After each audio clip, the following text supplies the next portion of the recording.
Hello friends, this is your friend back with a new fanfic. What if Naruto found love with Tsubaki and built a harem? If you like this story, don't forget to like, share, and subscribe, and leave your thoughts in the comments. Now, let's start. Chapter 1, The First Few Glances, What's Really There?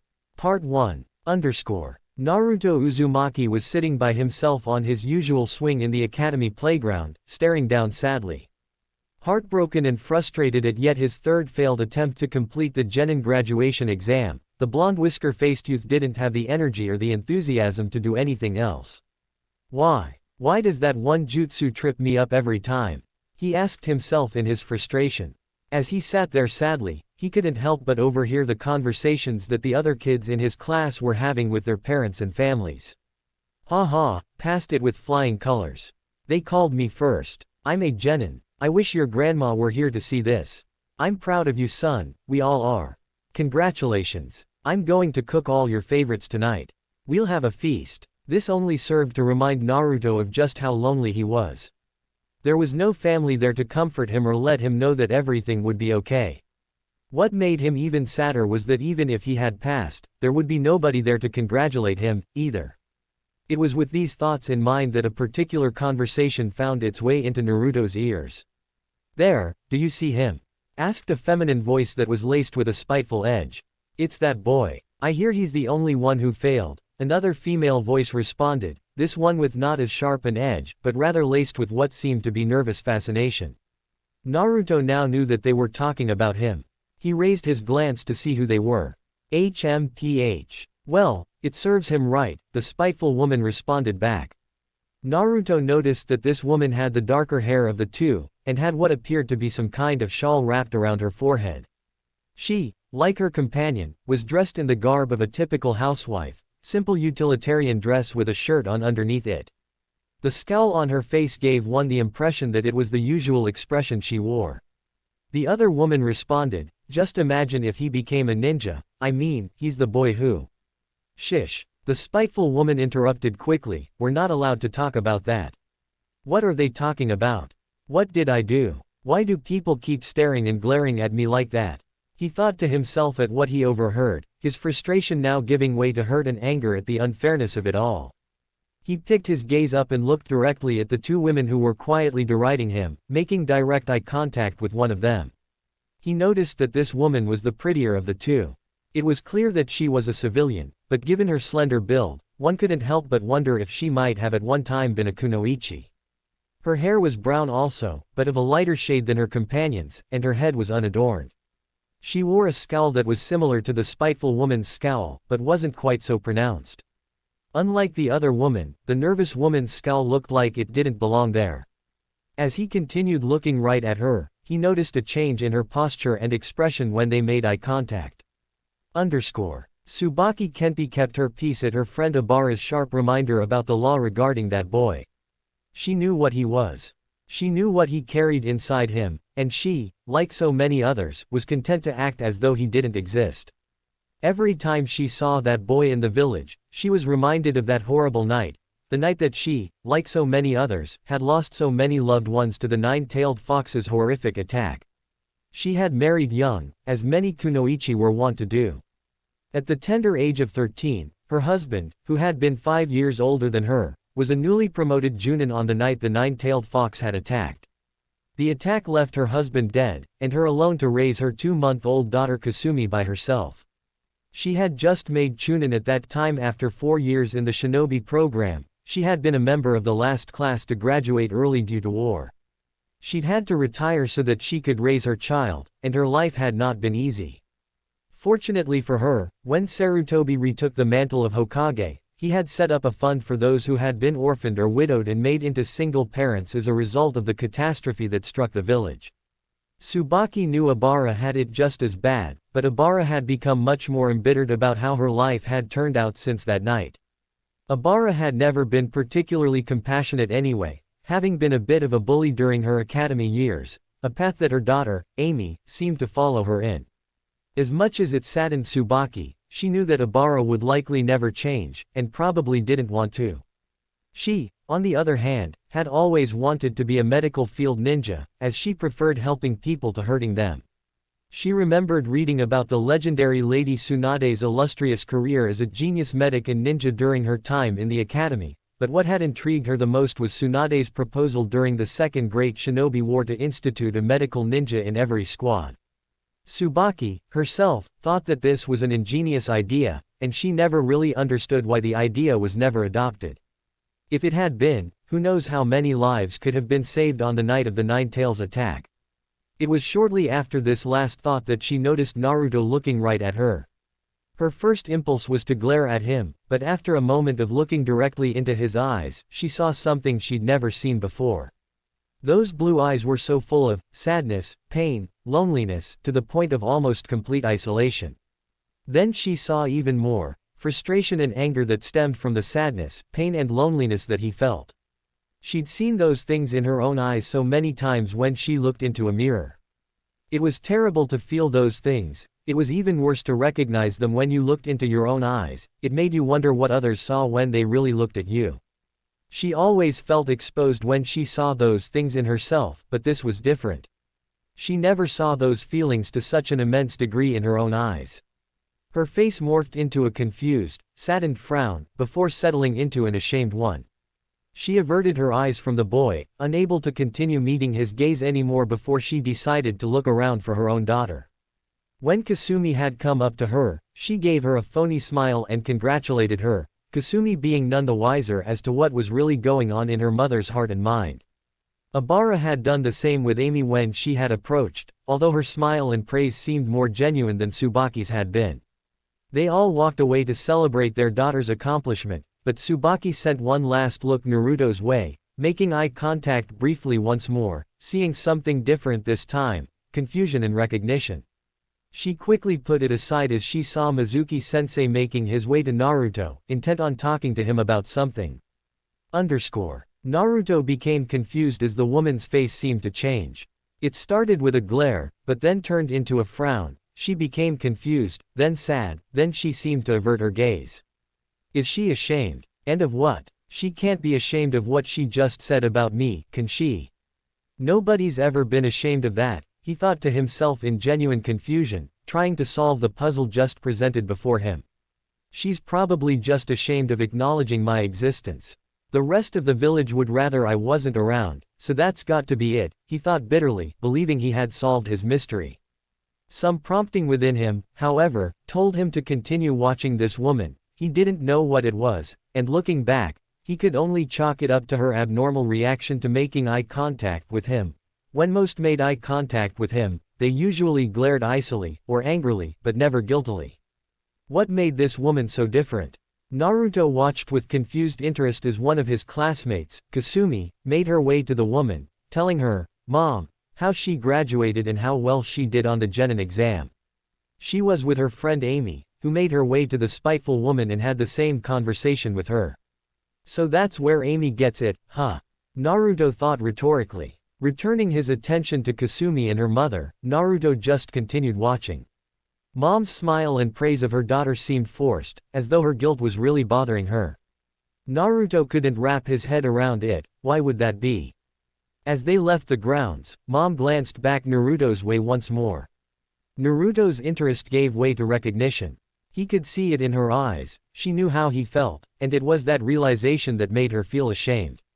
He was still a bit confused. After all, how many others looked him in the eye and didn't care? How many others reacted the same way Ami's mother did, believing that it served him right to fail and be alone? His attention was diverted by his silver-haired Chunin instructor's voice calling his name.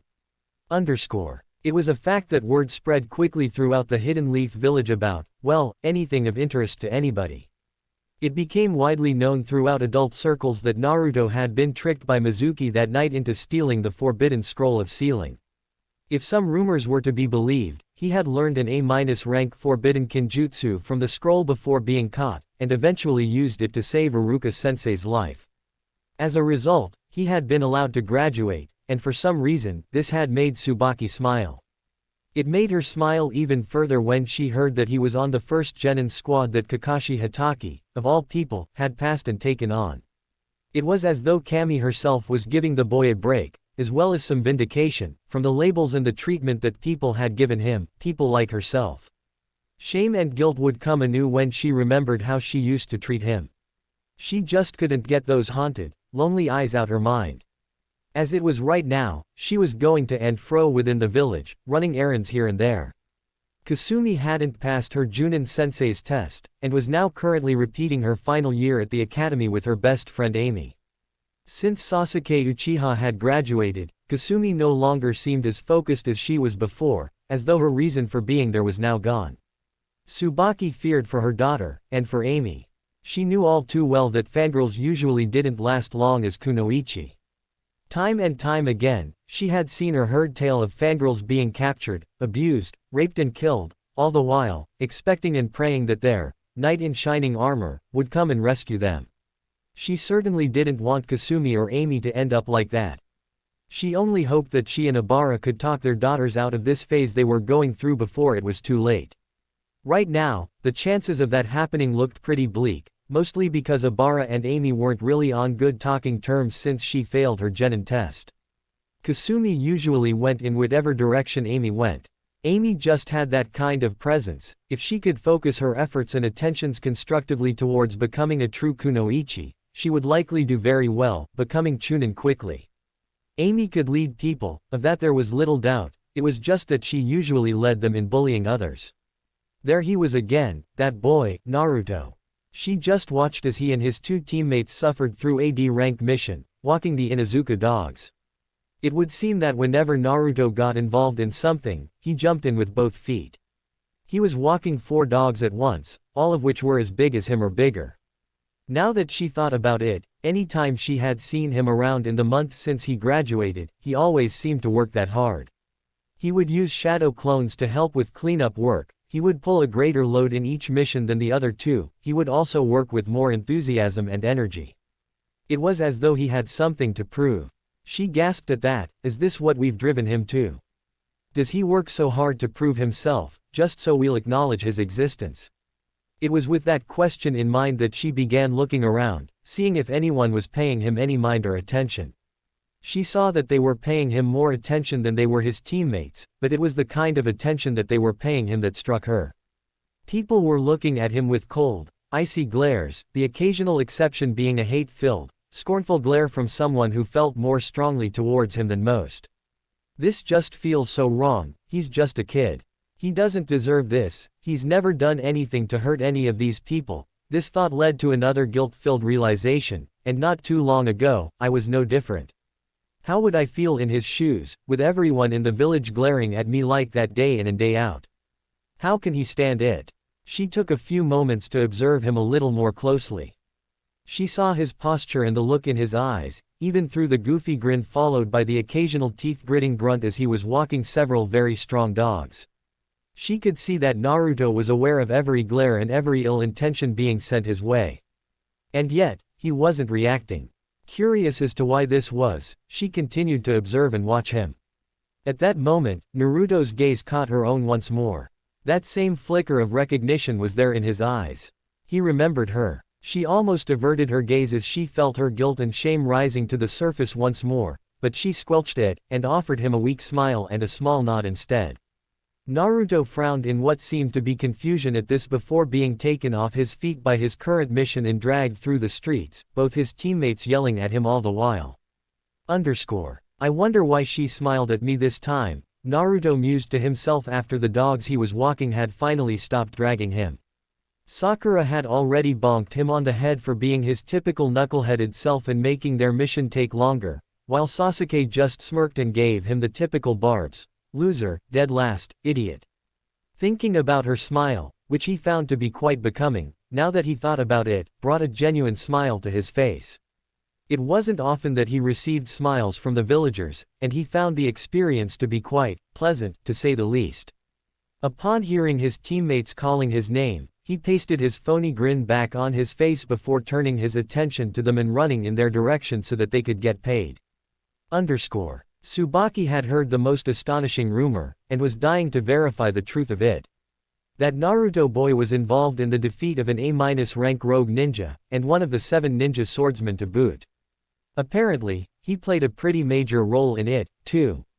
As she talked with people and listened in on others, there was one thing that she noticed, and she was noticing it more and more these days. Whenever there was a rumor of Naruto doing something good or performing some great deed, the almost habitual response was disbelief. It was annoying her to no end. These people couldn't claim to know Naruto any better than she did.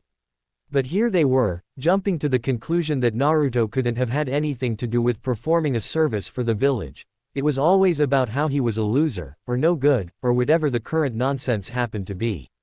When Tsubaki had gotten home from running her day-to-day errands, she sat down in her living room and thought to herself, is that how I used to be? Was I that bad? Did I talk about him the same way? I don't remember saying too much about him, and I used to avoid talking about him or thinking about him, but, when I did, was I saying the kinds of things that these people are saying, now? As she pondered this, she found she didn't like the idea of having been that judgmental. Any time she saw him out and about now, she would offer a smile to him, and that simple gesture seemed to make his day. While grateful that she could be of such help to him, the wrongness of the whole situation bothered her. If a warm, friendly smile did that much for him, she was reminded of the hard truth that he didn't get that many friendly smiles, and from what she could see, he was a very friendly young man. She would see him spending time with the honorable grandson and his two friends, and even giving them some training in the form of playing ninja. She had a few chances to listen to some of the advice that Naruto offered them from time to time, and was rather astounded at how wise his advice was. The villagers were wrong about him. She had been wrong about him, and it was time that she did her part to try to put things right, or to at least clear up the labels and misconceptions that he had been unfairly given. She would make it a point from here on to either avoid such conversation, or in situations where it was unavoidable, to attempt to correct such errant viewpoints where she could. This kid's amazing. Time and time again, he seems to pull major upsets and accomplish the impossible. Tsubaki thought to herself as she just heard the latest. Naruto, the major underdog in the Chunin exam preliminaries, had defeated his opponent Kiba Inuzuka. It would seem that Naruto always would be the #1 unpredictable ninja in the Hidden Leaf Village, whether for good or ill, whether because of his ability to pull off the most insane pranks imaginable or to make seemingly impossible situations reality. It was with this in mind that her eye caught the boy once more, eating lunch at Ichiraku's ramen stand, and he was with someone. Wait a minute, isn't that Master Jiraiya, the Toad Sage? I wonder what Naruto's doing with him, she mused, intrigued by what she saw. Apparently, the two of them were just finishing lunch as she saw them paying their bill. All right, kid. Back to it, she heard Jiraiya exclaim with gusto. Naruto groaned in response, muttering something about lazy perverts being no help in training at all. It then occurred to Tsubaki, Jiraiya was training Naruto. This brought an astonished, yet grateful smile to her lips. It was great for Naruto that someone finally seemed to be taking a positive proactive interest in him, and it was even better that the interested party was none other than Master Jiraiya, arguably the strongest hidden leaf ninja alive. As she walked off, she once again made eye contact with Naruto, and once again, there was that flicker of recognition in his eyes, but this time a small smile followed. She smiled back, and this time offered him a shy wave with the fingers of her right hand. Naruto's smile widened as he waved back before leaving to catch up with Jiraiya. Tsubaki and Obara were sitting together at the Chunin exam finals. Things had become a bit tense between the two of them in the past few months, over a couple of sensitive topics, their daughter's lack of proper preparation for the shinobi world, and Naruto Uzumaki. It was Naruto that was the focus of their thoughts right now, as they were both watching him fight Neji Hyuga, and he was once again the underdog. I still don't get why they let that punk graduate and be a genin. Obara said in her usual spiteful tone, this time with a darker, almost hateful edge. You know, I really don't get you anymore, Obara. Tsubaki exclaimed, her frustration finally reaching its limit. What do you have against him? He's never done anything to you. He's never done anything hurtful or bad to anyone in this village. The most he's done that might be considered trouble is pull off harmless pranks, and since he's been a ninja, he's done nothing but serve this village. He works harder at his missions than any other genin I've ever seen. So, answer me, what do you have against him? Obara looked at her friend in shock. Where had this come from? She always agreed with her before about that good-for-nothing punk. What do you mean, what do I have against him? You were there that night. You lost your husband, too. Obara responded in indignation, fortunately being drowned out by the noise of the crowd. And just how is that Naruto's fault, huh? Did he ask to be born that night? Did he ask to have his resident sealed inside of him? Has Naruto ever shown that he's anything like his resident at any time? Tsubaki asked indignantly, taking care to use certain catchwords to make her point while not breaking the law. Does Naruto behave like that in any way? Have you ever taken just a few moments to watch him? Or is it just easier for you to blame him for what your life is like right now instead of taking responsibility and moving on? Obara looked stricken at that. Not having an answer, Obara grew sullen and angry, bringing her attention back to the match. Tsubaki did the same, only to watch as Neji got into stance for his next attack, the gentle fist art, 8 trigrams, 64 palms. HMPH. Let's see that punk get himself out of this one, Obara said, in her usual spiteful tone as Neji opened up on Naruto, striking him with precision and closing off his tenketsu points, cutting him off from his chakra. Tsubaki gritted her teeth angrily at her friend's unwarranted spite. As Naruto went down, Obara seemed to smirk in satisfaction, only to grit her teeth as he got up again. Tsubaki, on the other hand, began to worry for the boy. She breathed a sigh of relief when Naruto got to his feet and showed that he intended to continue fighting. Both she and her companion began to get nervous, however, when Naruto seemed to start drawing on the Nine Tails chakra. What's going to happen now? Tsubaki thought worriedly. Obara simply sat there, glaring at Naruto in fearful anger. They both continued watching as Naruto maintained control of himself, continuing his fight with Neji, which ultimately ended with both of them knocking each other across the stadium with enough force to make craters in the stadium grounds.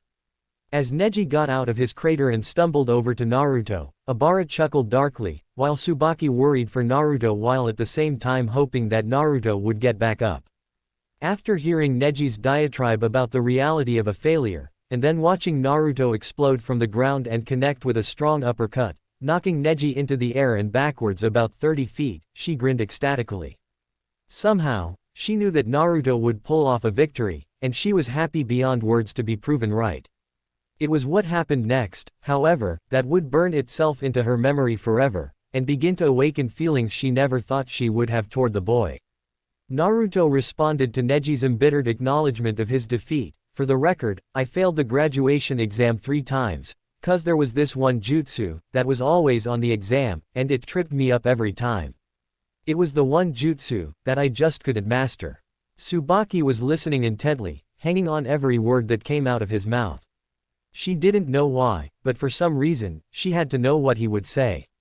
Naruto continued, my clones were pathetic, that's right, I flunked the shadow clone jutsu every time. So don't come whining to me with this destiny stuff, and stop trying to tell me you can't change what you are. You can do it, too, 'cause after all, unlike me, you're not a failure. The proctor called the match, declaring Naruto the winner. The crowd erupted in applause, giving Naruto the standing ovation he greatly deserved. Tsubaki, one of the very first to stand, began to cry, overwhelmed with admiration towards Naruto, and still feeling a bit ashamed of herself at how she once agreed with Obara about him. She clapped fervently, grinning widely, and lost in her own thoughts. Naruto, how could I have been so blind? How could I have looked down my nose at someone who has such incredible strength of character? Who are you, Naruto Uzumaki? I don't know, but I mean to find out. With this, she resolved to seek him out after the Chunin exams were over. She still didn't know why, nor did she even know what she would say to him once she found him, but for some reason, she felt compelled to seek him out. She found herself evaluating the fight between Naruto and Neji, and what struck her the most were the differences between their characters, perspectives and viewpoints. Neji had been callous, cruel and arrogant, looking down his nose at Naruto, never bothering to even call him by his name, instead using names such as loser, failure, worthless, and impudent little brat. What made it worse was that Neji's arrogance had drawn the rest of the audience in, as well. Naruto had been completely written off as the loser of the fight by this crowd, simply because Neji's overconfidence had drawn the crowd to this conclusion. Naruto, on the other hand, didn't back down, but never did he respond even in kind to Neji. Even now, When Naruto had more than earned the right to gloat over his clearly defeated opponent, he wasn't doing so. There was no disrespect or condescension in his voice at all. He was a gracious winner, and even went so far as to try to spur Neji on to change and better himself. Tsubaki looked over at Obara once more, and her smile dropped at what she saw. Obara hadn't gotten up with everyone else. She hadn't even applauded Naruto's hard-earned victory, but rather just sat there with her arms folded on front of her and the same ever-present scowl on her face. This time, though, she could see a trace of shame in Obara's eyes as well. Obara was looking downward slightly, as though she knew she was wrong to have such hateful anger towards Naruto, but was still unwilling to let it go. Maybe it's time that I reevaluate my friendship with Obara, Tsubaki thought to herself, disappointed that Obara could hate someone, a child, no less, that much, especially knowing that she had no right to hate him at all. Again, this was accompanied by her own feelings of guilt, not having realized it sooner, or even paying attention to this aspect of her friend's nature that she now found quite unsettling. After sitting down, Obara growled out sullenly, "Why do you like him so much?" Tsubaki turned to Obara and responded plainly, "Because I actually dared to look him in the eye, and I saw a hurt, anguished, lonely and confused young boy. I saw the same things in his eyes that I often see in my own eyes every time I look in the mirror, except that they were magnified in his. I know how he feels because of the things that have been done to him, and I'm amazed at how well he stands up under them. Neither of us would have survived in his place, Obara, remember that." Obara glared at her friend for a moment longer before once more sullenly looking downward. Both of them sat there in silence throughout the rest of the matches until Sasuke Uchiha's Chidori struck Gaara of the desert through his sand shield, and a genjutsu was cast upon the stadium, causing both of them to fall asleep. Tsubaki and her daughter Kasumi were both dressed in black, the expected attire for mourning in public at a funeral. Both of them were shedding silent tears, so much damage, so many losses. So much had happened in the Leaf in the 3 days since the Chunin exams. The village had been invaded by both the Hidden Sand and the Hidden Sound. The invasion had been repelled, with Naruto himself taking out the most dangerous opponent in a fully transformed Gaara, by summoning none other than the chief Toad Gamabunta himself. The cost, however, was high. So many Leaf shinobi were killed in the battle, foremost among the casualties being 3rd Hokage Hiruzen Sarutobi. The only event that Tsubaki could even compare it to was the aftermath of the Nine Tails attack. There was that much destruction. The funeral service for all of those shinobi who had fallen during the invasion was in full swing, but Tsubaki was distracted by thoughts of a certain blonde boy that she'd caught sight of as he arrived with his teammates and went to the roof of Hokage Tower, where shinobi in the village and the Third's family and friends were mourning in a reserved area. Her heart nearly broke when she saw the state he was in, and she couldn't get that image out of her mind. This was the first time she'd ever seen him injured, as he had gauze taped to his forehead and both of his cheeks, as well as a few other bandages on his body, but it was his expression that struck her more than anything else. He looked sadder and more heartbroken than she could ever remember seeing him, even when she made eye contact with him at the academy. It was a look that she just wanted to take away from him. It was with these thoughts preoccupying her that she suddenly noticed that the service was over.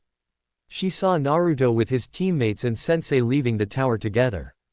Tsubaki thought for a moment to approach Naruto as she had resolved to do during the Chunin exam finals, but decided not to as she saw him comforting and being comforted by some friends and comrades. It wouldn't be appropriate right now. Kasumi needs me more, and his friends need him more as well. I can approach him later, she thought as she attended to her and her daughter's grief. After the ceremony had ended, Kasumi had returned home on her own, while Naruto and his team had already left in order to get back to duty. As Team 7 walked away, she saw that Iruka hadn't yet left. I have seen Naruto and Iruka together a lot. They're pretty close from what I can gather. Maybe Iruka can tell me a little bit about him, she mused before walking up to Iruka to indulge her curiosity about Naruto. Excuse me, Iruka, she asked in order to garner the Chunin instructor's attention. He turned his head in her direction. Tsubaki. Tsubaki Kenpi. He asked before smiling. Wow, it's certainly been a while. How are you, all things considered? Tsubaki smiled in response. I'm doing okay. How are you? I'm all right, all in all. Tsubaki nodded. That's good to hear. Listen, I was wondering, how well do you know Naruto Uzumaki? Ruruka frowned curiously. That's pretty random. Well, maybe, but I was just hoping I could learn a little more about him beyond what most people here in the village have to say. Ruruka's frown went from curious to saddened. Yeah, it's true that generally people in the village aren't fair to him. But why not just ask him yourself? A couple of reasons. One is that either of us or both of us are too busy for me to be able to approach him and have a conversation of any length with him. But, the truth is that, even if I did have the chance to talk to him, Tsubaki paused, a dejected frown adorning her own features as she finished, I wouldn't even know what to say. Ruruka's curiosity made itself known once more, both across his face and in his voice. Tsubaki, what prompted you to want to learn more about him? I'm guessing that there's more to this than the Chunin exams and the invasion. Tsubaki told him her story, beginning from when she and Obara saw him on the swing by himself after he had failed the academy for the third time, continuing through the other times she had encountered him and seen him, and ending with her decision to seek him out and try to talk to him. Ruruka seemed grateful that at least one person had changed their opinion of Naruto without him having to do something to change it. There were those in the village who had never been unfair to Naruto, such as the Ichiraku family, Hiruzen Sarutobi, Kakashi, and most recently, Jiraiya. Sadly, though, they were very few, and very far between. Even Ruruka had been unfair to him at first, not wanting anything to do with him because, like so many, he was reminded of what happened with his parents on that horrible night some 13 years ago. He couldn't help but think on how he and Naruto had bonded once he had first seen just how truly lonely and anguished the boy was that night in the cemetery. The words that Naruto had yelled at him sometimes still echoed in his mind. I'm not a nuisance, and I'm not some kind of germ.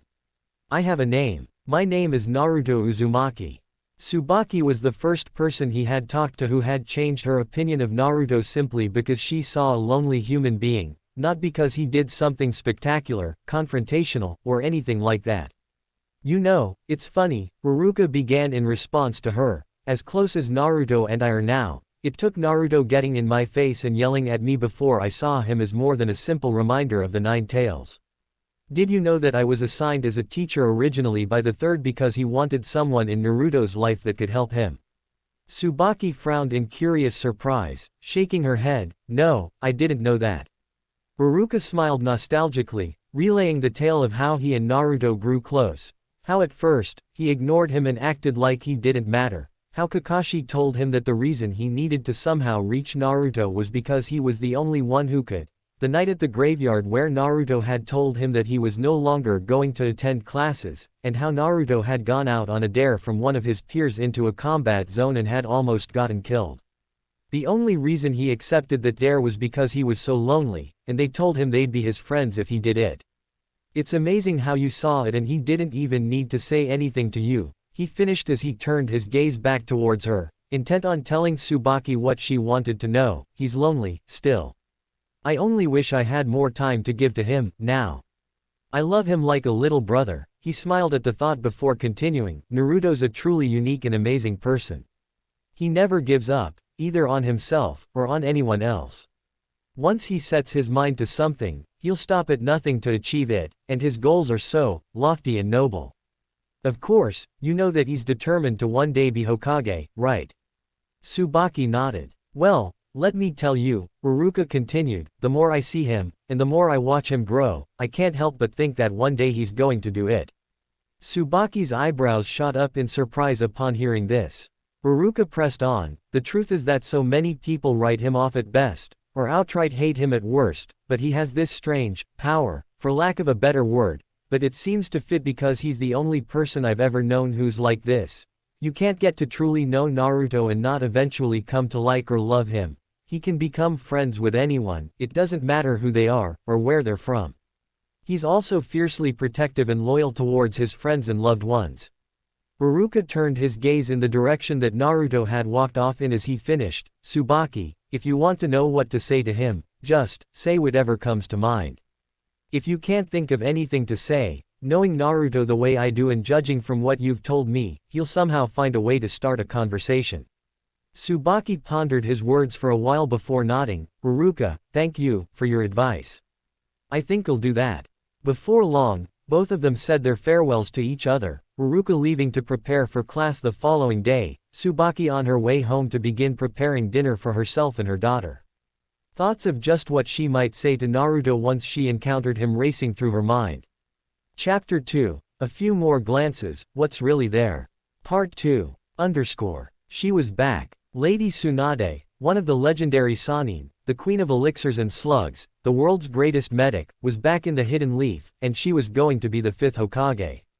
Tsubaki had tried to find Naruto after her conversation with Haruka, but by the time she'd finally tracked him down, Master Jiraiya had already taken him out of the village on some kind of training trip or something. Now, though, the stories were flying about how Naruto was with Jiraiya and Tsunade when they faced down Orochimaru, and about how it was ultimately Naruto who convinced Tsunade to come back to the village to be Hokage. Tsubaki's hero was back, and it was Naruto who brought her home. It was reported that they were a short distance away from the village gates, and they would be walking through the streets any minute now on their way to the Hokage Tower. Tsubaki was waiting in eager anticipation, not only to see her hero again, but to see Naruto as well, who was becoming a bit of a hero to her as well. Shortly afterwards, the sounds of cheering could be heard from the direction of the village gates. They had arrived. The cheering grew louder as those closer to Tsubaki caught sight of Tsunade and party.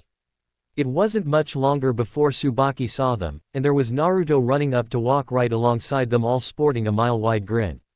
Tsubaki noticed that this grin wasn't like the phony, goofy grin she'd see on his face when she usually watched him. He was genuinely happy at that moment. She smiled at this, as from what she could tell from her observations of the boy, as well as what she learned about him from her conversation with Haruka, genuine happiness was something Naruto rarely experienced. Tsubaki began to cheer with everyone around her as the party drew near. She made her way to the front of the crowd so that she could get a better look at Naruto. She saw that the young blonde must have noticed her movement out of the corner of his eye, as he turned towards her the moment she emerged toward the front. Smiling even wider, and nodding and waving at him again, he closed his eyes and waved back once more before turning his attention back towards the trio that he was following.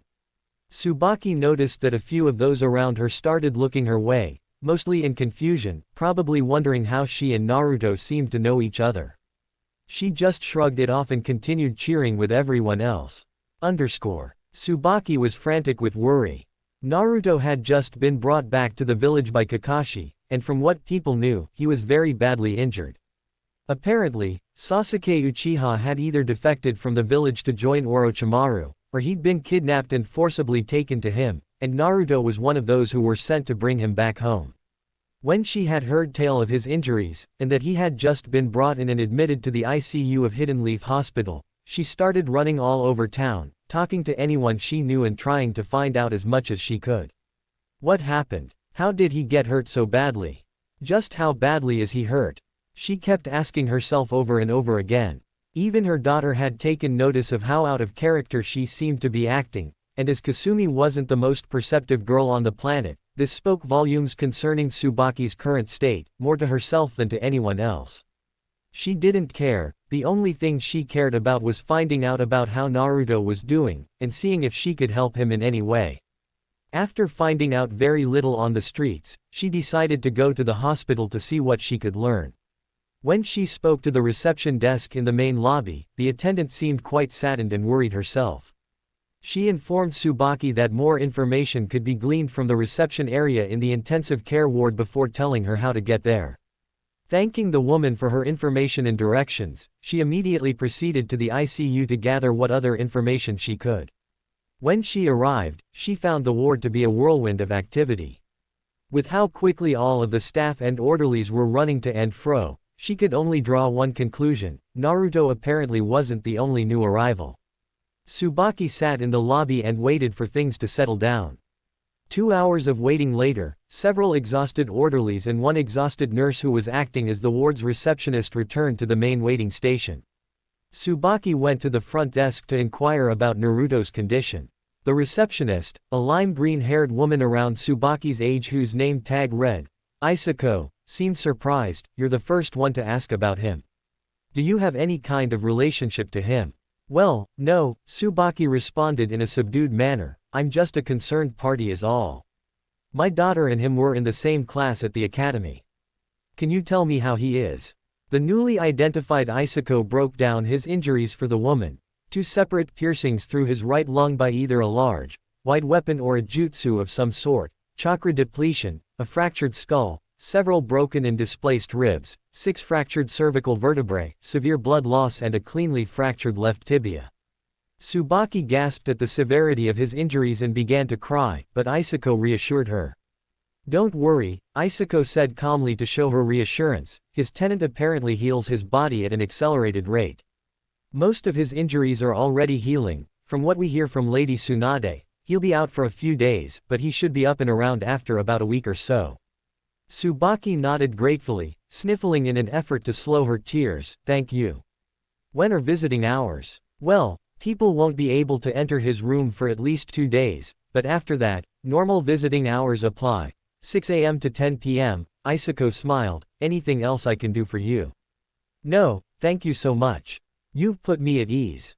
I'm just glad to hear that he'll be okay. I'll be by in a couple of days to bring him some flowers.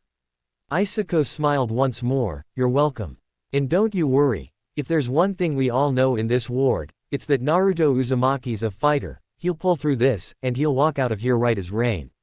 Tsubaki smiled in response, finally reassured that he would be okay. Thanks, again, that's good to know, and it's good to know that he's well cared for, here. With that, they parted company, with Tsubaki on her way out to take care of her usual day-to-day business. 3 days later, a cool, partly cloudy morning found Tsubaki leaving a clothing store, having just bought a tracksuit similar to the one that Naruto enjoyed wearing. When she saw it, she thought that it would be something that Naruto would like, especially with how what he'd been wearing when he was brought back and was probably in tatters and ribbons. The pants were the same orange color as what he normally wore, but the jacket was slightly different. Instead of being mostly orange with dark blue across his shoulders, this jacket was orange on most of the torso, but black up top. The black in the new jacket didn't just cross his shoulders and upper chest, though, the sleeves were also black, and the zipper line of the jacket was also solid black, about 2 inches out from each side of the zipper. It was also a bit big for him, but she figured he would grow into it once he hit his growth spurt. The tracksuit was in a clothing box and wrapped as a present.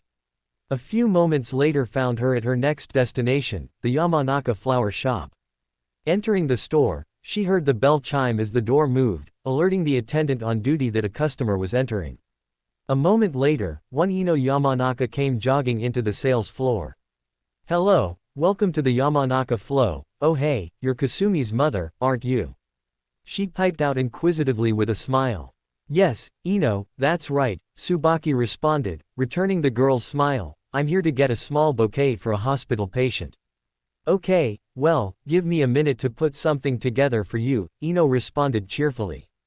Tsubaki waited patiently, watching Ino work. If it was one thing the girl knew well, it was how to put together a beautiful floral arrangement. Kasumi had complained to her mother about Ino's talent in that regard when they took the kunoichi-only classes together in the academy. The bouquet was a beautiful circle of white lilies surrounding a single sunflower in the center, all placed into a vase. Tsubaki requested a particular bright orange one that caught her eye. So, who's the patient you're going to see? Ino asked curiously. Oh, no one you need worry over, Tsubaki responded tactfully, and thanks for preparing this for me. You're welcome, Ino responded with a smile, hiding her disappointment well. Tsubaki quickly paid for her bouquet and left, wishing Ino a good day on the way out. Ino responded in kind before resuming the tasks of keeping the store presentable and the merchandise fresh. Half an hour later, Tsubaki entered the hospital and made her way directly to the intensive care ward, gift and flowers in hand. When she arrived, she saw that Isako was on duty now as well. She saw Tsubaki and recognized her immediately. With a smile, she stood up and bade Tsubaki follow her, leading her directly to Naruto's room. As they approached the room, Isako stopped and turned to Tsubaki. Brace yourself, she warned, Naruto's pretty banged up right now. But I promise you, he will be fine. Okay. In fact, she extended her hands in Tsubaki's direction. Why don't you let me hold those for now? Tsubaki nodded nervously, afraid of what she might see once the door was opened and she was admitted in. Handing the vase and present to Isako, she opened the door herself and entered the room. Upon sighting the patient that she was there for, she gasped and cried out in surprise and horror, bringing her hands up to her mouth. There on the bed, in a hospital gown, was Naruto. The crown of his head was wrapped in bandages, patches of blood having leaked through here and there. His face was severely bruised and swollen in places, freckled with scratches and gashes. In his mouth was a plastic tube that could be followed to a respirator, assisting him in his breathing. His left thigh was in a cast and elevated by a harness. The parts of his upper body that were not covered by the gown were wrapped in bandages, again with blood seeping through in various places. On the right side of his chest, blood had seeped through the gauze she could tell was underneath the gown, and even into the gown itself. IV tubes were secreting various chemicals into his body in various places, and diodes were taped onto him, allowing various vital readings, such as blood pressure, pulse, oxygen levels and brain activity to be displayed. A brace was on his neck, holding his head firmly in place. Tsubaki couldn't stop the tears that began to flow. Isako placed the vase and the wrapped box down on a counter before turning to address her. "I know it looks bad." "Looks bad?" Tsubaki turned to her, eyes wide in dumbfounded astonishment. Her voice rose several octaves as she repeated, "Looks bad. He looks like he shouldn't even be alive. How can you be so calm about this?" "I've seen him in worse shape," Isako admitted quietly, putting a hand on Tsubaki's shoulder. "I don't like seeing him like this any more than you do, but, believe me when I say, he'll be okay. He won't even scar over from this. Just watch. This time next week, he'll be discharged with a clean bill of health and walk out of here without any sign of injury." She developed an amused smirk as she added, "Though he'll actually sneak out of here before then and head straight to Ichiraku's. He really doesn't handle forced bed rest well," she finished with a chuckle. Tsubaki visibly calmed down at this. "So, you're really not worried?" Isako smiled and shook her head. "No, we're not. We know for a fact that he'll be fine. And we're going to make his recovery as quick and as comfortable as possible in the meantime." Tsubaki turned her gaze back to Naruto to regard him once more. "You said you've seen him in worse shape than this, how is that possible?" "Well," Isako began sadly, "there was one incident when he was just a small boy where he was beaten, severely. It happened on his 6th birthday, and, well, some people decided that ignoring him simply wasn't enough that year. A few drunks decided that they would be crusaders that year, and end the blight left by the Nine Tails attack. They beat Naruto to near death, and," her voice began to break as she started to recall what was done to the small, malnourished blonde child that had been brought in for emergency treatment. Her reaction was not lost on Tsubaki as she turned to her and continued, "Please don't ask me to tell you what they did to him.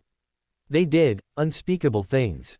They did things that were so bad that the memories of them weren't just sealed within Naruto's mind, they were removed entirely by Inoichi Yamanaka himself. The third punished those responsible so severely that he only told us that the information was classified. The medical records and charts from that attack were also classified and, I think they were destroyed." Tsubaki found herself in tears once more. She didn't want to imagine what those monsters could have done to this boy.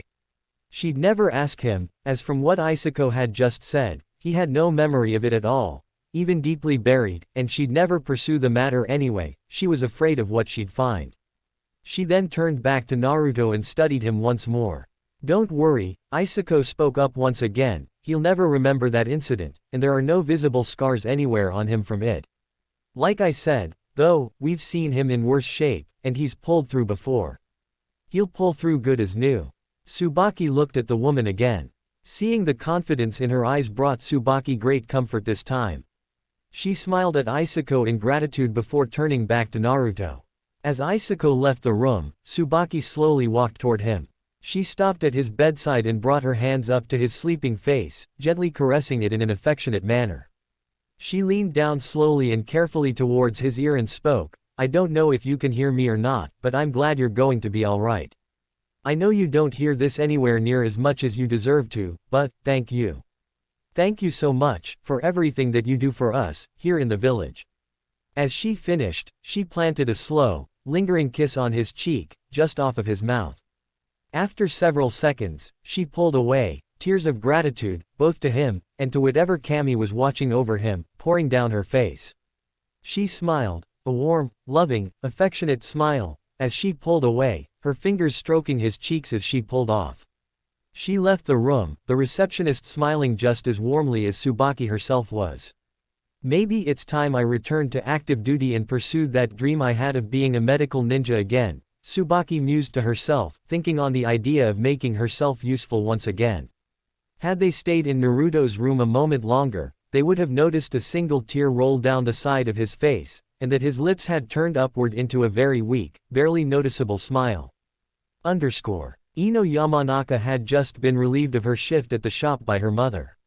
Her next destination was the hospital to visit Choji and Naruto, both of whom she had heard were in the intensive care ward, though Shikamaru informed her Choji had been moved into a regular ward as he was out of immediate danger.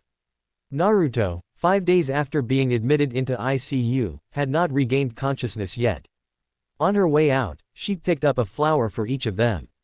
When she arrived at the hospital, she decided to go to Naruto's room first, as she knew it wouldn't be a long visit. Receiving directions from the front desk, and later from Isako in ICU, she made her way to Naruto's room. As she entered and laid eyes on Naruto, she gasped. Even though she had steeled herself in anticipation of serious injury, she simply couldn't believe what was done to him. She didn't know the details of his mission or of the opponent he fought that gave him these injuries. As a genin, she wasn't privy to such information, but she couldn't imagine how, or even why, a person would beat an opponent so badly instead of just killing them quickly. Shaking off her shock, she placed her flower in the empty white standard vase that was a hidden leaf hospital room mainstay. She placed her hand on Naruto's near shoulder and said quietly, "Get better soon, okay? This village isn't as happy a place without you running around." As she turned to leave, she caught sight of the same orange vase and flower bouquet that she had sold to Kasumi's mother a couple of days earlier, as well as the gift-wrapped box that she had seen the woman carrying. Frowning in thought, she asked herself, how does Kasumi's mom know Naruto? I didn't know she cared this much about him. After thinking about it for a few moments, she decided to let it go. She had seen the way that a lot of people in the village had looked at Naruto, and she'd also heard the whispers. She decided that it wasn't important why someone like Kasumi's mother, who she thought had disliked the blonde, now cared about him. What was important was that she cared now. Nodding to herself, and satisfied with her conclusion, she left Naruto's room to go visit Choji and keep him company for a while. Naruto finally woke up. He had no idea how long he'd been out for, the only thing he knew was that he hurt, a lot. As his eyes adjusted themselves to the light in the room, flashes of what had happened prior to waking up here started coming back to him. Sasuke, his curse seal, horrid, monstrous hand-like wings on his back, his skin having that sickly gray pallor, a Chidori being shoved through his chest, being pile-drived from several hundred feet up. From there, it got a little hazy, as he could only remember seeing red. Not wanting to dwell on these images any longer, he tried to look around and get his bearings, only to discover that he couldn't turn his head. After a while, he figured out that he could at least roll his body just a little, allowing him to use his eyes to cover the remaining angles so that he could see the room he was in. He took in the various trappings and fixtures of the room, and it dawned on him that he was in the hospital. At that moment, the smells of sterilization and medicines seemed to make themselves known, as did the blips and bleeps of various medical monitors and devices. He could hear the bleeps beginning to vary in rhythm and tone, indicating changes in readings and activity. Before long, the door opened, and Isako entered the room with a smile. "Hi, Naruto. It's good to see that you're back with us." "Yeah, hi Isako," he responded, depressed. "Oh, come on, why the long face?" She asked cheerfully. "You're okay, all of your friends made it back safely, some a little worse for wear than others, but alive and safe now, doesn't that make you happy?" "But we failed our mission," he answered in the same numb tone, "and now Sasuke's gone to Orochimaru." Isako walked up to him and laid a hand on his shoulder. "I'm sorry about that, Naruto. But at least you have a chance now to go back out after him. I'm just glad you're alright, because you were really banged up when Kakashi brought you in. And you've never been out this long, either." Naruto frowned at this. "How long was I out for? You were brought here 6 days ago. The combination of both your injuries and chakra exhaustion is why you've been out for so long. And I've been out the whole time. Isako nodded. Naruto, you had several injuries that would have been fatal for anyone that isn't you. Naruto closed his eyes and sighed. Well, I guess this fox in my gut's good for something, huh? Isako responded, yeah, I guess it is. So out of curiosity, when did you find out about that? Mizuki-sensei told me the night Iruka-sensei made me a genin. Isako nodded with a smile. Well, we're just glad you're alright, sweetie. Let me run a few quick scans. Here, she began to trail off while performing the mystical palm jutsu, her hands glowing green after performing the hand signs. As she continued, so that we can maybe get you out of some of these bandages and restraints and clean you up a little, huh? Naruto didn't say anything. He simply closed his eyes sadly while Isako worked. When she was done, she informed him of her findings. Well, the neck brace can come off, and so can the cast on your leg and some of these bandages. The rest of the bandages need to be changed out for clean ones, so I'll take care of that, too. Isako took her time removing what was no longer necessary so as not to aggravate any of his still healing injuries. After removing the brace, cast and the unnecessary bandaging, she took the time to change out the rest of his bandaging and gauze. Once she was done, Isako spoke up once more. Lady Tsunade will be around shortly to check on you, herself. She's been worried about you.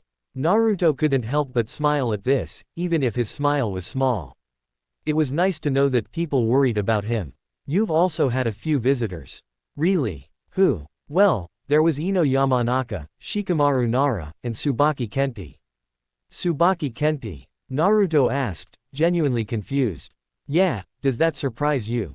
Well, it's just that I don't know a Tsubaki Kenpi. She hummed in thoughtful surprise at his response. Well, she's the one who brought you the gift and the flowers in the orange vase that are on your nightstand, there. She did say that she was just a concerned party. Isako's eyes lit up in realization as she remembered one particular detail. She mentioned that you were in her daughter's graduating class. Naruto frowned in thought before picturing one honey brown-haired woman's face. Could it be Kasumi's mom? Isako brought him out of his musings as she offered, well, let's help you get to the bathroom, huh? She assisted him out of his bed and supported him into the bathroom so he could empty himself. Once he was done, she helped him back into bed and updated the chart that was on the clipboard hanging at the foot of bed. Well, I'll leave you be for now. The Hokage will be here shortly, okay. Naruto nodded with a weak smile as Isako left the room. Left to himself, he looked at the vase and the gift-wrapped box on his nightstand. There was also a get-well card sitting on them. Picking up the card, he opened it and read the handwritten message inside. Naruto. I know you don't know me, but I'm glad to hear that you're going to be alright. I hope you like the gift I brought for you. It's a little big for you right now, but I know you'll grow into it in no time at all. I hope you get better quickly, and I also want to thank you for everything you do for this village, much of which we don't deserve from you. You're in my thoughts and prayers. Please, take care. Tsubaki Kenpi. Naruto was touched by the card's contents. His eyes welled up in joyful gratitude at the gesture. He put the card down and picked up the gift box. Tearing off the paper, he opened it to see a tracksuit similar to the one he normally wore, but with more black in the jacket. He thought it was the coolest thing ever, but boy, that Tsubaki lady wasn't kidding when she said it was a little big. Regardless, she got him a present, and grow into it, he would. He placed the tracksuit back into the box and closed it up.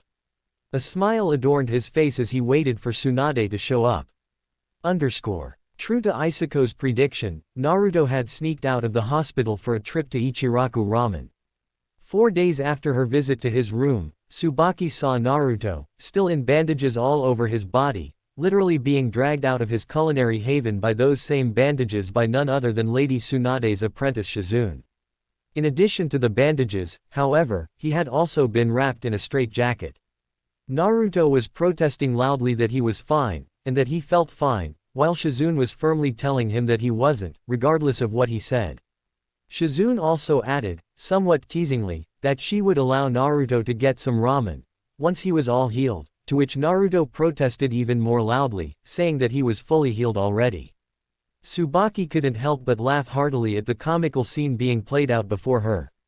At the same time, she was relieved that he was conscious, and he didn't seem to have any overt signs of the injuries he had suffered just 1 week ago. It made her happy to see that he was in good spirits, and that he wasn't letting the things that happened to him get him down. Having caught the infectious smile that Naruto always gave her once more, she continued about her business with a noticeable spring in her step. Tsubaki, for the past several months, had thrown herself into training to get her conditioning back to where it once was. Part of this was just to be of service to the village, but it was also to inspire both Kasumi and Amy to put forth greater effort by showing them what a real kunoichi trained like. Kasumi and Amy did start to notice, but the way they saw Tsubaki working herself into the ground in order to get into top form once again actually had the opposite effect on the girls. Instead of being inspired, it terrified them both. Whenever Tsubaki offered to allow them to train with her, they both steadfastly refused, disappointing Tsubaki greatly. More and more often found the girls with Abara more than Tsubaki these days. Kasumi would come home to eat and sleep, and also to get help with her homework, but for the most part, mother and daughter didn't talk much anymore. It wasn't too much longer before the girls did graduate, this time passing the second Genin exam and officially becoming Genin. This actually prompted Kasumi and Amy to move out of their mother's houses and get an apartment together.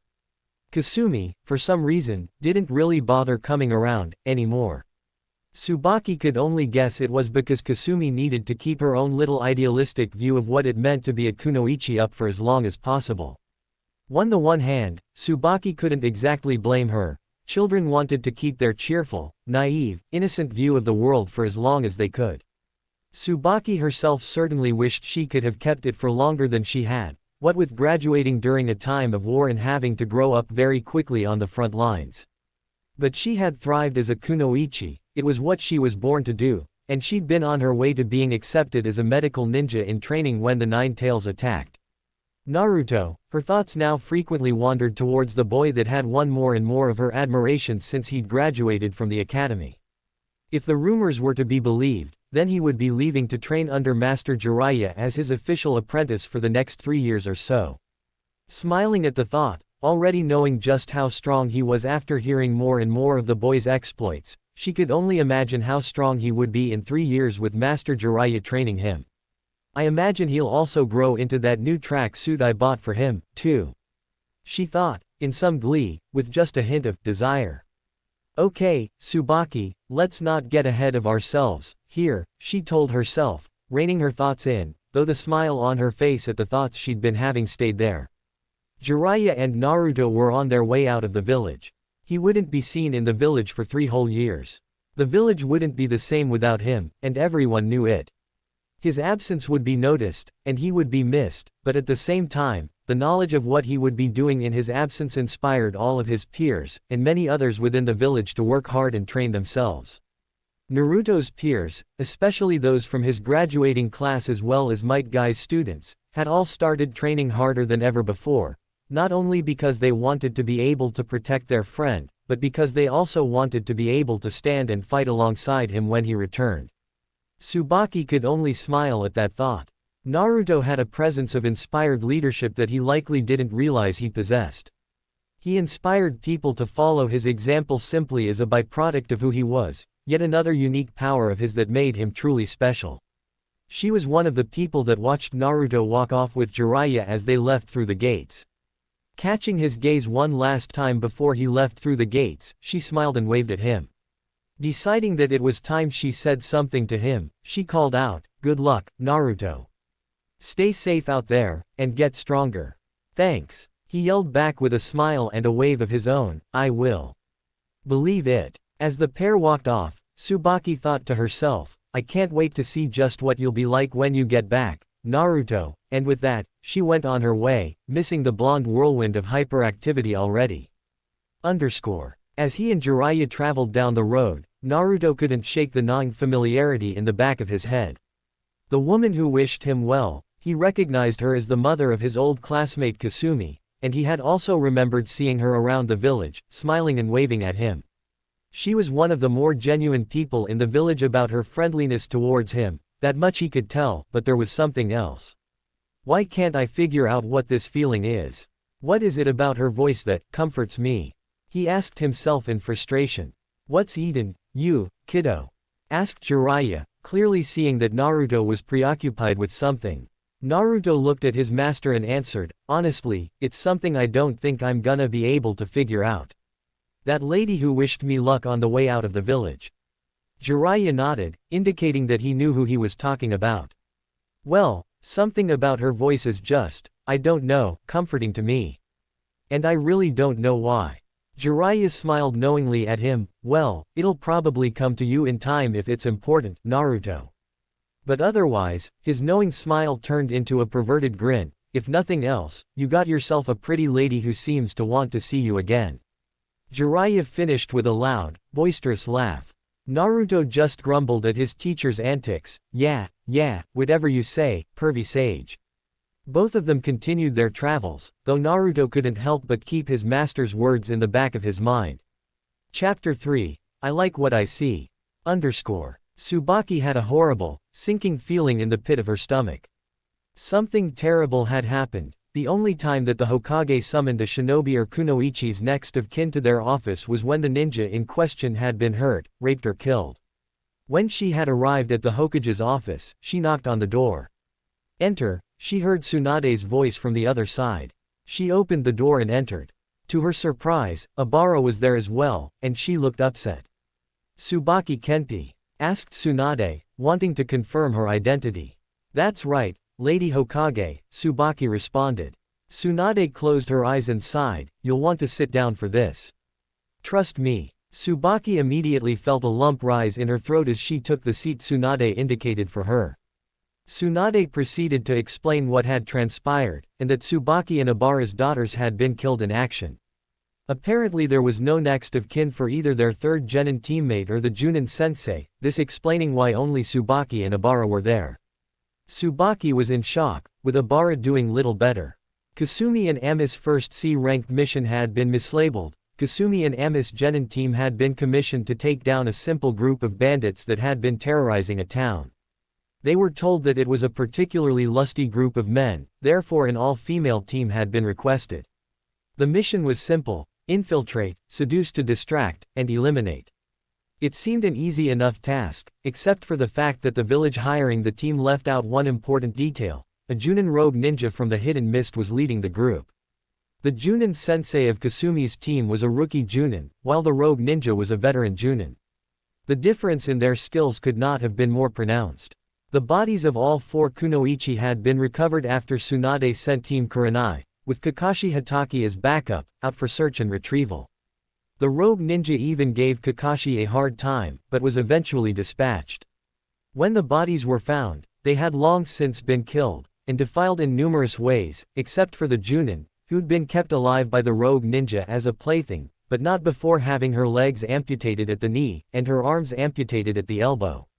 Once Kakashi and Team Kurenai arrived, the rogue Junin had gutted the Junin sensei, just so she could die slowly and give a report of what had been done to her and her team first in case he didn't make it out alive, himself.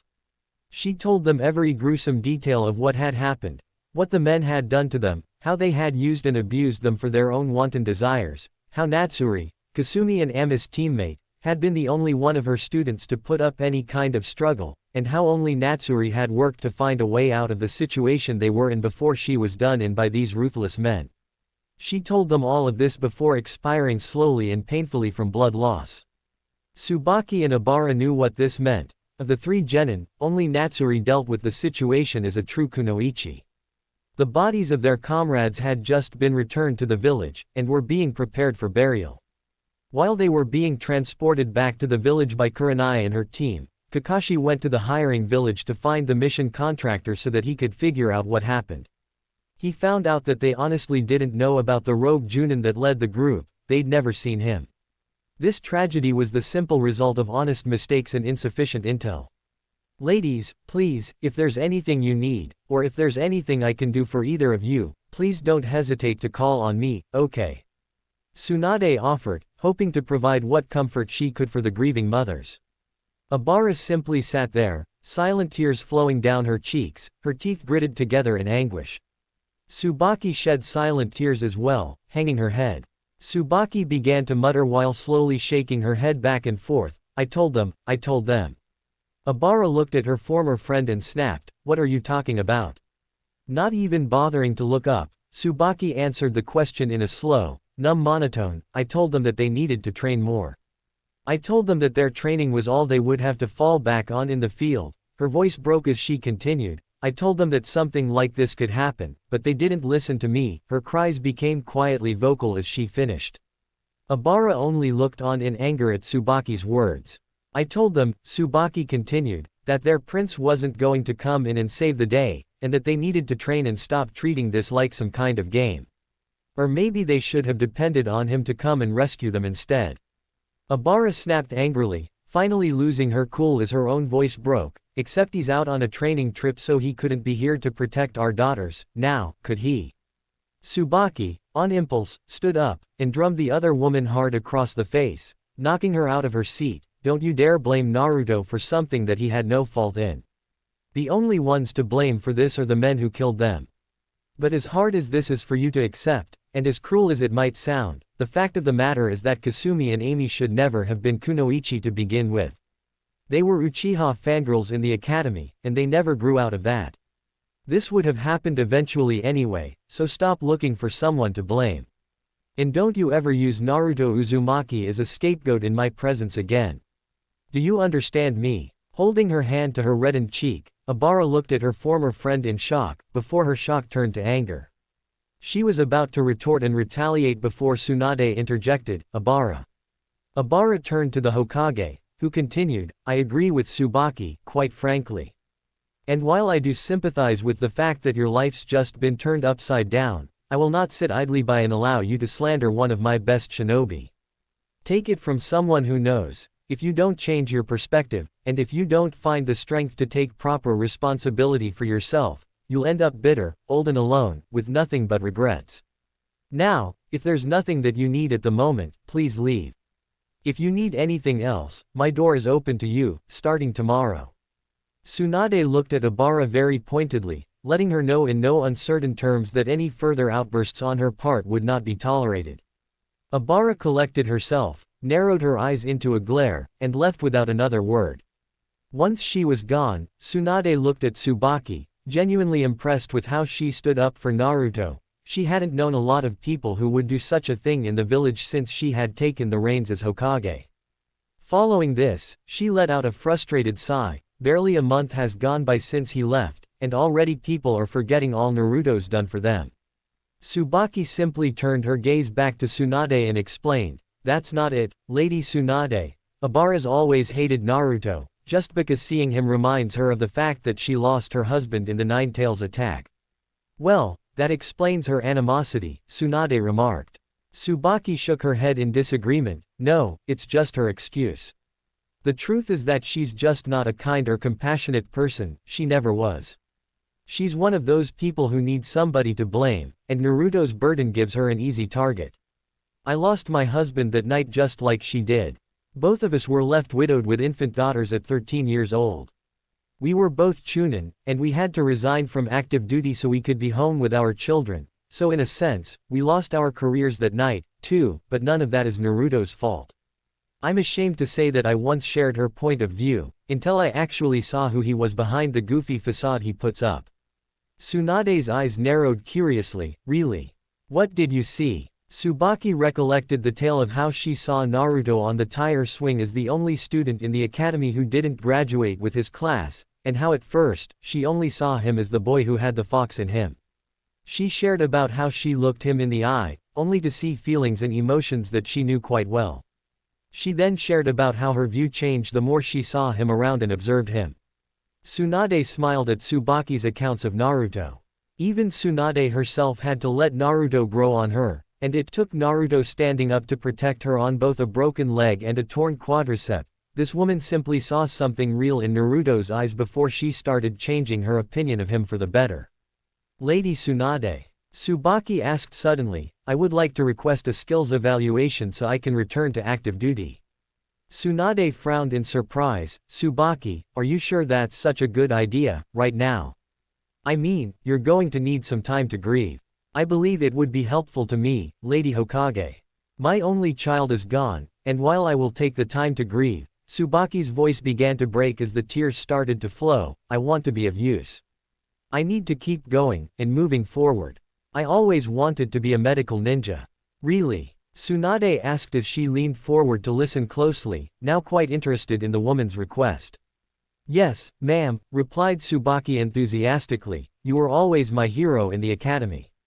I had to write a report about a great Konoha ninja as one of my assignments, and I chose you. I always thought that your proposal to put a medical ninja on every ninja squad was a brilliant idea, and I always wished that it would have been implemented. Tsunade, now even more impressed, responded, wow. It's not often I meet someone your age who actually knows of that proposal. Do you still wish to learn medical ninjutsu? Very much, milady, Tsubaki responded. All right then, Tsunade said with a smile, in exactly 2 weeks' time, I'll evaluate your skills myself and determine what rank you'll be given. You can report here at 8 a.m., and I'll take you to a training ground. I'll also make arrangements for you to begin training in medical ninjutsu. In the meantime, please, grieve for your lost child, and if you need anything, please feel free to come to me, even if it's just to go out and have a drink. Tsubaki smiled gratefully and bowed to the older blonde, thank you, Lady Tsunade. There's a good chance that I'll do just that. Tsunade smiled and nodded. Both of them said their goodbyes and Tsubaki left the office to go home and grieve the loss of Kasumi and Amy. Tsubaki and Tsunade had gone out for drinks together several times. Tsubaki would talk, and sometimes cry, while Tsunade would offer what comfort she could. A small funeral service was held for the team that had recently been lost. Tsubaki and Obara didn't have anything to say to each other, as both were too upset. Several of Kasumi and Ami's classmates and former classmates attended the funeral, including most of the Rookie 9. Many condolences were offered, and both parents walked away from the service feeling comforted and cared for. After the funeral, Tsubaki threw herself into preparing for her evaluation. When the time came around, Tsunade evaluated her overall skills, and allowed her to return to active duty at her previous rank of Chunin. Instead of the typical housewife's garb she was known to wear, she could now usually be seen in standard Chunin attire, green flak vest, black shirt and pants, though she chose to go with skin-tight, form-fitting variations of the outfit, black ninja sandals, and a black headband that she wore around her waist as a belt. Her conditioning was now plain for all to see, muscles in all the right places, just enough to make her own curves a little more prominent. While she was always slender, she now looked quite fit. Throwing herself into her work, she requested missions immediately upon being processed back into the shinobi program. In addition to receiving standard field missions, Tsubaki threw herself into training, both in the medical field and her other skills. She found that her chakra was aligned primarily to water, and so began chakra nature training exercises to learn to better control water. Might Guy, when available, coached her taijutsu and physical training to improve those aspects of her skill set. She also spent a good deal of time in the shinobi library, pulling what resources she could find to improve her overall chakra control, learn new jutsu, and possibly find an additional element that she could train once she got the hang of her water chakra affinity. This said nothing of her devotion to her medical training, however. She threw herself into it with a vigor that even Sakura Haruno, Tsunade's newest apprentice, hadn't displayed. Shizune was awestruck at the woman's work ethic, having seen that she had somehow crammed and mastered 2 years' worth of medical theory and jutsu training into 8 months.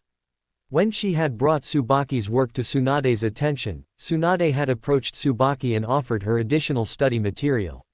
She also expressed her regrets that she couldn't take Tsubaki on as an apprentice at that time, because one apprentice was already quite a handful, especially on top of being the Hokage. Tsubaki, grateful for anything she could get, jumped at the chance to study Tsunade's material, wrapping her arms around Tsunade on impulse, before remembering herself and sheepishly apologizing. Tsunade waved off her apology, and Tsubaki ended up taking her abilities in medicine and medical ninjutsu to new heights. Tsunade, at first, was ecstatic about Tsubaki's zeal to learn and master the skills she was being taught. Her joy became laced with curiosity as she saw Tsubaki's drive only grow. 2 years into Tsubaki's medical training, the blonde Hokage invited Tsubaki out for a drink again. Once they were at the bar with plenty of sake to go around, Tsunade began the conversation. Well, Tsubaki, I can't recall ever being so impressed with a medical ninjutsu student as I am with you. Even considering that Sakura is learning directly under me, and your studies are mostly self-directed, the fact that your skills as a medic have surpassed Sakura's own is nothing short of spectacular. So what exactly is it that's driven you to work so hard since returning to duty? Naruto Uzumaki, Tsubaki responded without shame or hesitation. Tsunade pondered, intrigued, what about him exactly? Well, he does so much and works so hard for this village, just so that people will acknowledge his existence and treat him with the same respect that the rest of us get as a matter of common courtesy. He deals with so much, and yet he still wants to help others. Uruka Yumino once told me that Naruto has a special ability that allows him to befriend just about anyone he crosses paths with. She trailed off for a brief moment. I can attest to that, firsthand, Tsunade admitted. But then, Tsubaki continued, he also has this strange aura of leadership about him. Tsunade raised an eyebrow at this, prompting Tsubaki to explain. He inspires others to follow him, simply as a byproduct of who he is and the example he sets. He works so hard to protect all of us. I think it's only right that the rest of us do what we can to be in a position to fight alongside and protect him, too. I never really thought of it like that, about the leadership quality, I mean, Tsunade admitted, but you're absolutely right. That is what's been going on with his friends since he left with Jiraiya. I'll tell you, Naruto, he just makes you want to bet on him, you know what I mean. Tsubaki nodded, understanding Tsunade's point. Tsunade quietly noted the expression on Tsubaki's face, it was almost wistful. She was wearing an involuntary smile that gave her a faraway look. Tsunade was even able to note the ever-so-slight blush on Tsubaki's cheeks, even though she hadn't had that much to drink. She decided not to comment on it, but some part of Tsunade told herself that despite how outlandish it might seem at first glance, this woman that had become her friend in the last 2 or so years would be a good fit for Naruto's life. In what capacity, she couldn't really tell, but she could see that both of them would benefit from knowing each other and being close. So, how close to Naruto are you? Tsunade asked curiously. Actually, I don't really know him on a personal level. We've never actually had a conversation. This surprised Tsunade greatly, and it showed. Then how is it you seem to know him so well? Just keen observation skills, I guess, Tsubaki responded honestly, but the more I think on it, it might be more that I'm looking at what's really there, and not just seeing what I want to see. Her tone took on a slight edge. It frustrates me to no end how blind people can be. I was blind as well, for a long time, but, I don't know, when I looked into his eyes for the first time, I saw a human being there, and a very lonely one at that. Tsunade nodded sadly. I'm ashamed to admit that I didn't even notice that about him until you said something to me that first time we talked. It's funny, I pulled out some pictures that I had of him, and I noticed something. In every picture where he smiles at the camera, his eyes are always closed. It made me think that he's a lot more perceptive than we've ever given him credit for. I always thought it was just him being happy and oblivious, but now, I can't help but wonder if he knew what he was doing in trying to hide his eyes from the world. She trailed off as she reflected on those images. Tsubaki just nodded sadly and sighed, before commenting once more, you know what's funny? Ever since the Chunin exam finals 2 years back, after what I heard him say to Neji Hyuga after beating him, I've been wanting to talk to him and find out more about him. I just want to know who he really is. What stopped you? Tsunade asked, genuinely curious. Circumstances, believe it or not, she said with an ironic chuckle. When I was coming, he was going, or the other way around, and at the times where neither of us was coming or going, it just wouldn't have been appropriate to have such a conversation. I guess I just came to accept the fact that if I want to have that conversation with him, I'll have to be patient and wait for the opportunity to present itself. I suppose so, Tsunade admitted, but I believe your chance will come. I hope so, Tsubaki replied with a smile, I really hope so. I'm home, everyone. Naruto Uzumaki has returned to the Hidden Leaf Village. Could be heard throughout the streets, in Naruto's voice, no less. He's back. Tsubaki asked herself excitedly, snapping her head around to gaze in the direction that the great announcement seemed to originate from. Where is he? What does he look like now? Oh, I have to go see. She wasted no time, taking to the rooftops to quickly find him. After catching sight of him standing atop a post, she gasped. There he was, a good deal taller, and thicker, than when she'd last seen him. And he was wearing the tracksuit she'd bought him all those years ago, too. She smiled at the sight of his attire, and she couldn't stop the blush creeping across her cheeks at the sight of the boy-turned-man. "Naruto," she called out, getting his attention. He smiled as he caught sight of her, jumping off the post onto the nearest roof. He noted that she had discarded the civilian housewife get-up for a much nicer-fitting Leaf Chunin uniform. She landed on the same roof and approached him, smiling and blushing all the while. "It's you," Naruto began, as he fumbled around, trying to think of what to say. Hi." Tsubaki giggled, "Well, hi, yourself. I see the tracksuit I bought you fits you rather nicely, now." Naruto gasped with wide eyes as he pointed at her. "You're Tsubaki." She nodded. "It's nice to officially meet you, Naruto, and I appreciate you remembering my name from just a get-well card." You too," he replied cheerfully, chuckling while scratching the back of his head. "I didn't know you were a ninja. Actually, I had retired from service on the night of the Nine Tails attack. My husband was killed, and I was left to raise our daughter by myself. I returned to active duty a few weeks after you left for your trip." "Okay," he said, nodding with a smile. "So how is your daughter?" Her face fell at that. Naruto immediately noticed and offered an apology. "I'm sorry, if that's a sore spot for you." "No, it's okay. You wouldn't have known, she died in the line of duty 3 years ago." Naruto's own face fell. "Oh, I'm sorry." "Thank you," she replied. "I actually returned to active duty immediately after I was finished mourning her loss. It just seemed like the right thing to do. It gives me a chance to contribute, and I can also do my part in making sure that what happened to Kasumi doesn't happen to anyone else." Naruto's lips and cheeks crept slowly upward into a warm, genuine smile at that. "That's good to hear. I'm glad to know you're making the best of something like that." Tsubaki smiled gratefully and nodded. She then noticed the happy twinkle in his eyes and commented, "You know, you have a very nice smile when you're happy. I hope I get to see that smile more." Now, it was Naruto's turn to blush. Thanks," he chuckled sheepishly. "I think that a ninja's uniform definitely suits you more than a housewife's dress does, and I'm glad to see you like this." Naruto's flush grew more pronounced when he realized what his compliment must have sounded like. Tsubaki's own blush deepened at Naruto's clumsy compliment. Seeing that he was about to panic and ask her to excuse his behavior, she responded, "Well, thank you." She had understood what Naruto's intent was, and Naruto seemed to catch that. Both of them stood there, just looking at each other in awkward silence. After a few moments, a third party that Naruto had forgotten all about had broken the silence, both relieving and annoying Naruto at the same time. "Hey, kid, you won't believe who's down below," came Jiraiya's jovial bellow. Naruto turned around to see that Jiraiya had come up to the roof. He also noticed when Jiraiya turned his gaze to Tsubaki. "And who might you be, my dear?"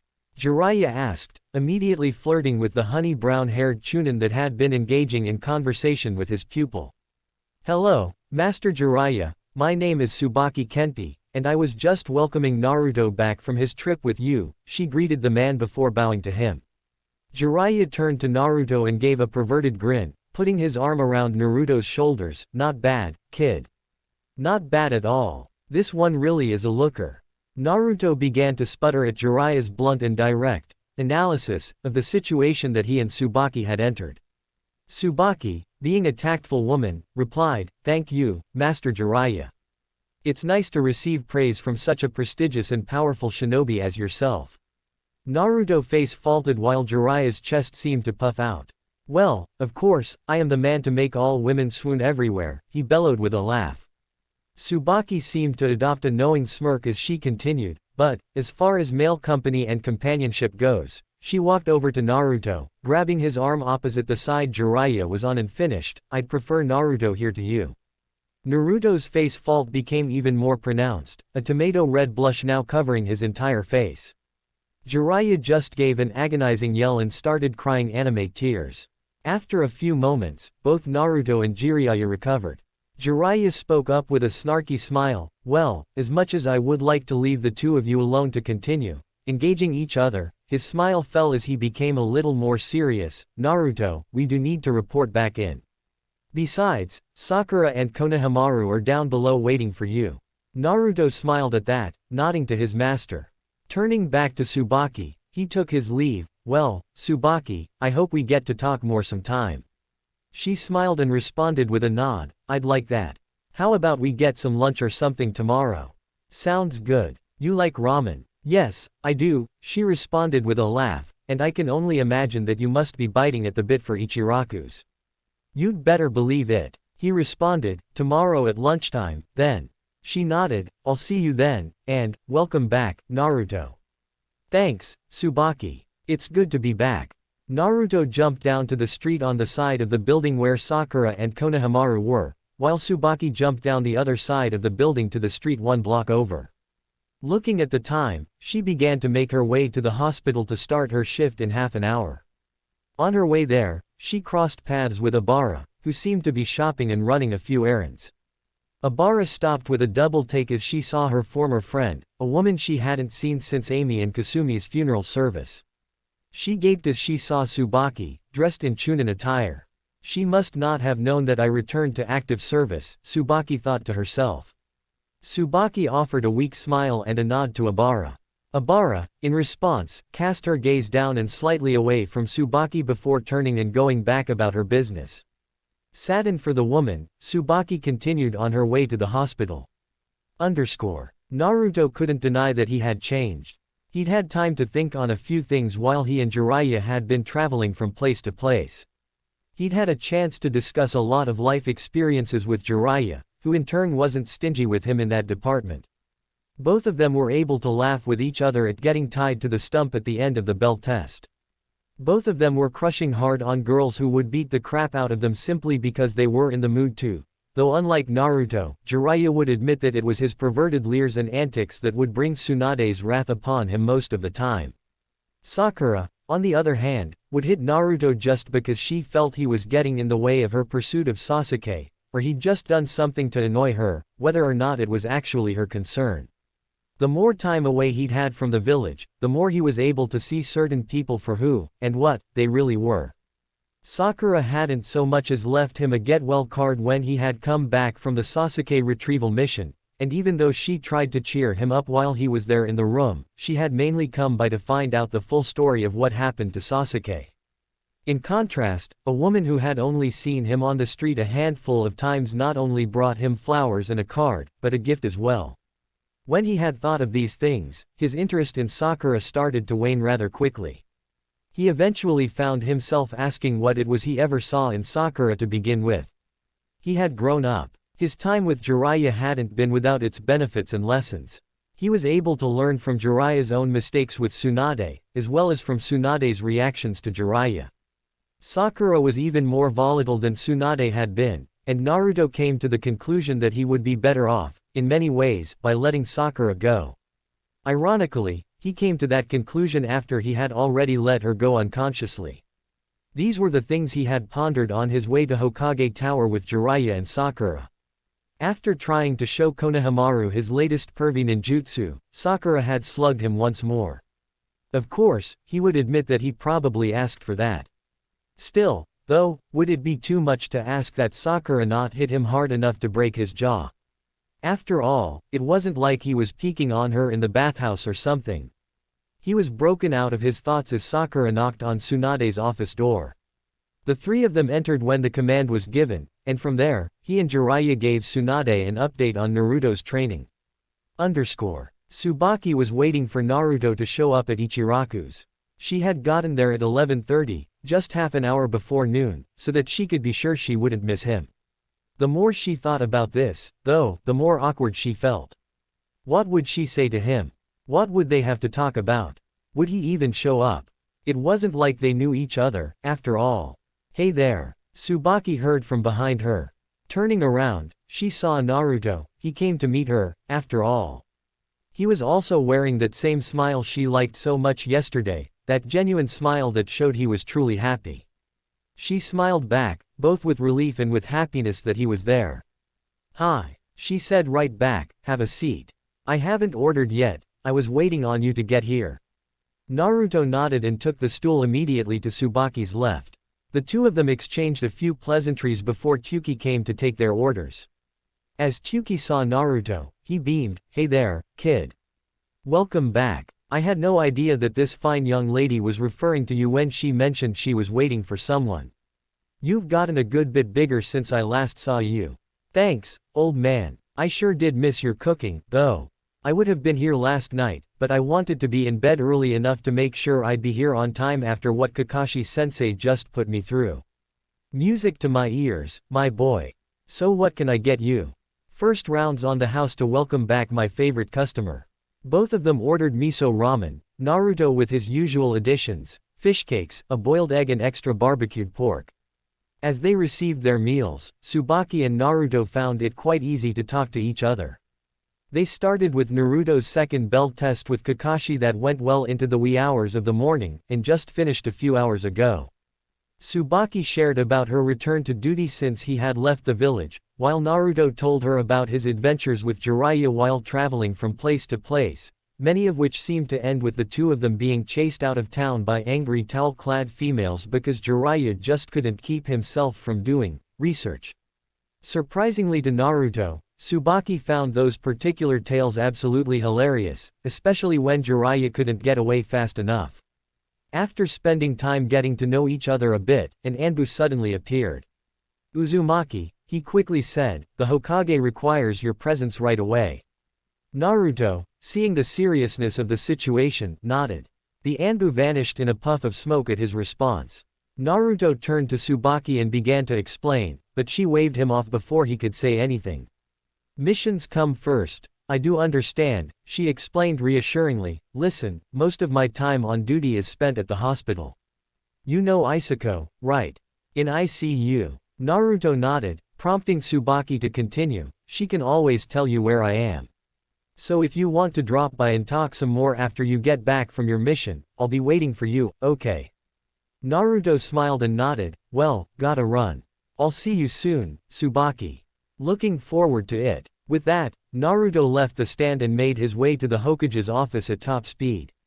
Chapter 4. I understand what I see. Naruto was currently in a hospital room with a cast on his arm. From what Tsubaki had been able to gather, Naruto had just finished creating some new super jutsu that had sliced up some of the chakra coils in his arm.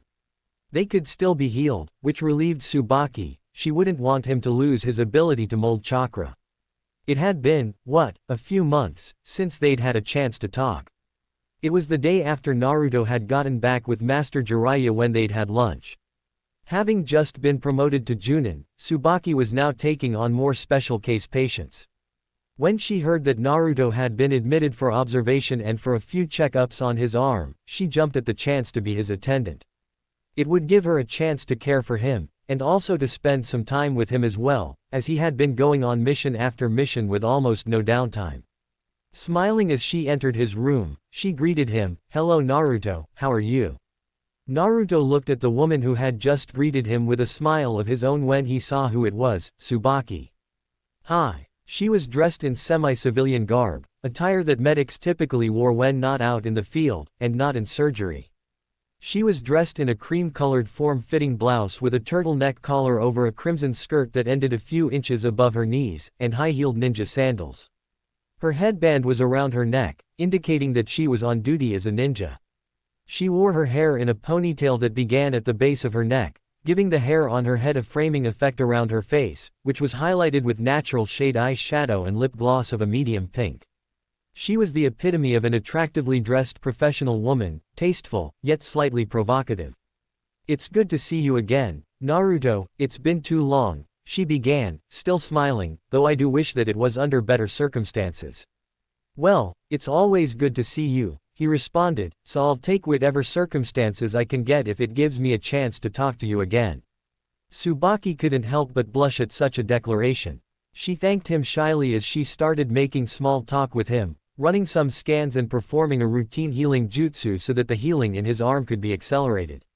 She noted an additional injury on his body that wasn't on his chart. She turned to Naruto and indulged her curiosity. Naruto, what is this injury on your head? And why isn't it on your chart, here? Naruto looked at her in confusion. What do you mean? Tsubaki's confusion turned into surprise, though she kept an even tone in her voice. How did you hurt your head?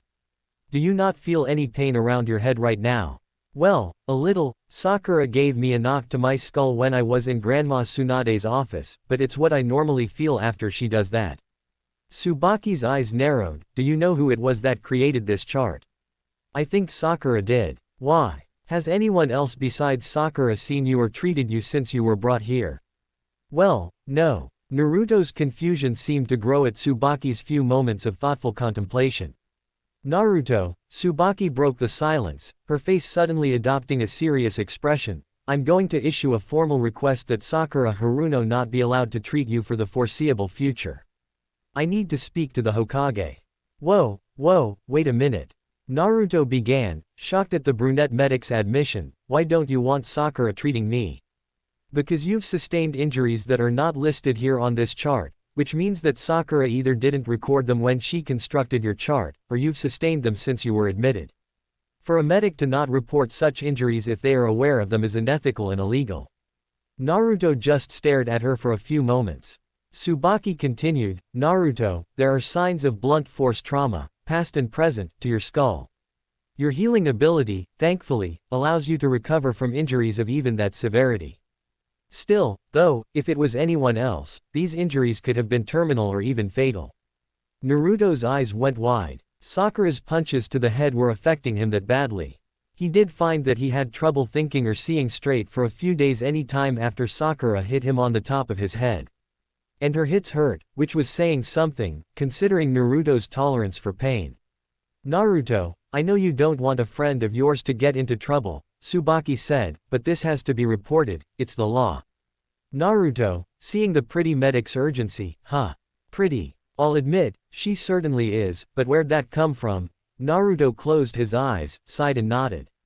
Tsubaki made a few additional notes to the chart at the foot of Naruto's bed and left to find the Hokage.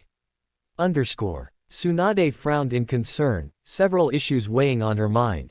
The first and foremost was the damage done to Kakuzu's body from the wind style, Rasenshuriken, and the corresponding damage to Naruto's arm. She hoped that Naruto would heed the warnings about using the jutsu unless a way could be found to eliminate the damage to the user. The other issue was Sakura's continual loss of temper with Naruto over nothing. Just because Naruto wasn't paying her as much attention as he used to was not a reason for her to go off on him anytime she felt like it. And then to go so far as to hit him simply because he objected to going to the hospital. Most people object to that. It would also seem that Sakura had been making herself a bit scarce when Tsunade would have the time to speak with her about the matter. As it wasn't a matter of critical urgency right now, she would have to let it slide in favor of more urgent and higher priority issues. Lady Tsunade. She heard a familiar female voice ask. She looked up to see a welcome sight. Tsubaki, she said with some relief, it's good to see a friend. Please, come in. Thank you, my lady, Tsubaki responded as she quickly entered and closed the door. Tsubaki briskly made her way to Tsunade's desk, and placed a copy of the chart she had just finished updating in front of Tsunade. Tsunade, I wish this was a friendly visit, but I felt that this was something you'd need to address right away. Tsunade, not used to the urgency in Tsubaki's voice, frowned in confusion. Okay, what is it? This is a copy of Naruto Uzumaki's current chart. Please have a look at it. She gestured to the documents she had laid in front of the older blonde. Tsunade picked it up and started going through it. Her eyes narrowed the more she read. When she was done, she put the chart down and stared hard at Tsubaki. To her surprise, Tsubaki didn't even flinch. Tsubaki, do you mean to tell me with this chart that you believe Sakura Haruno either didn't check Naruto's head for injuries or deliberately left them off of his chart?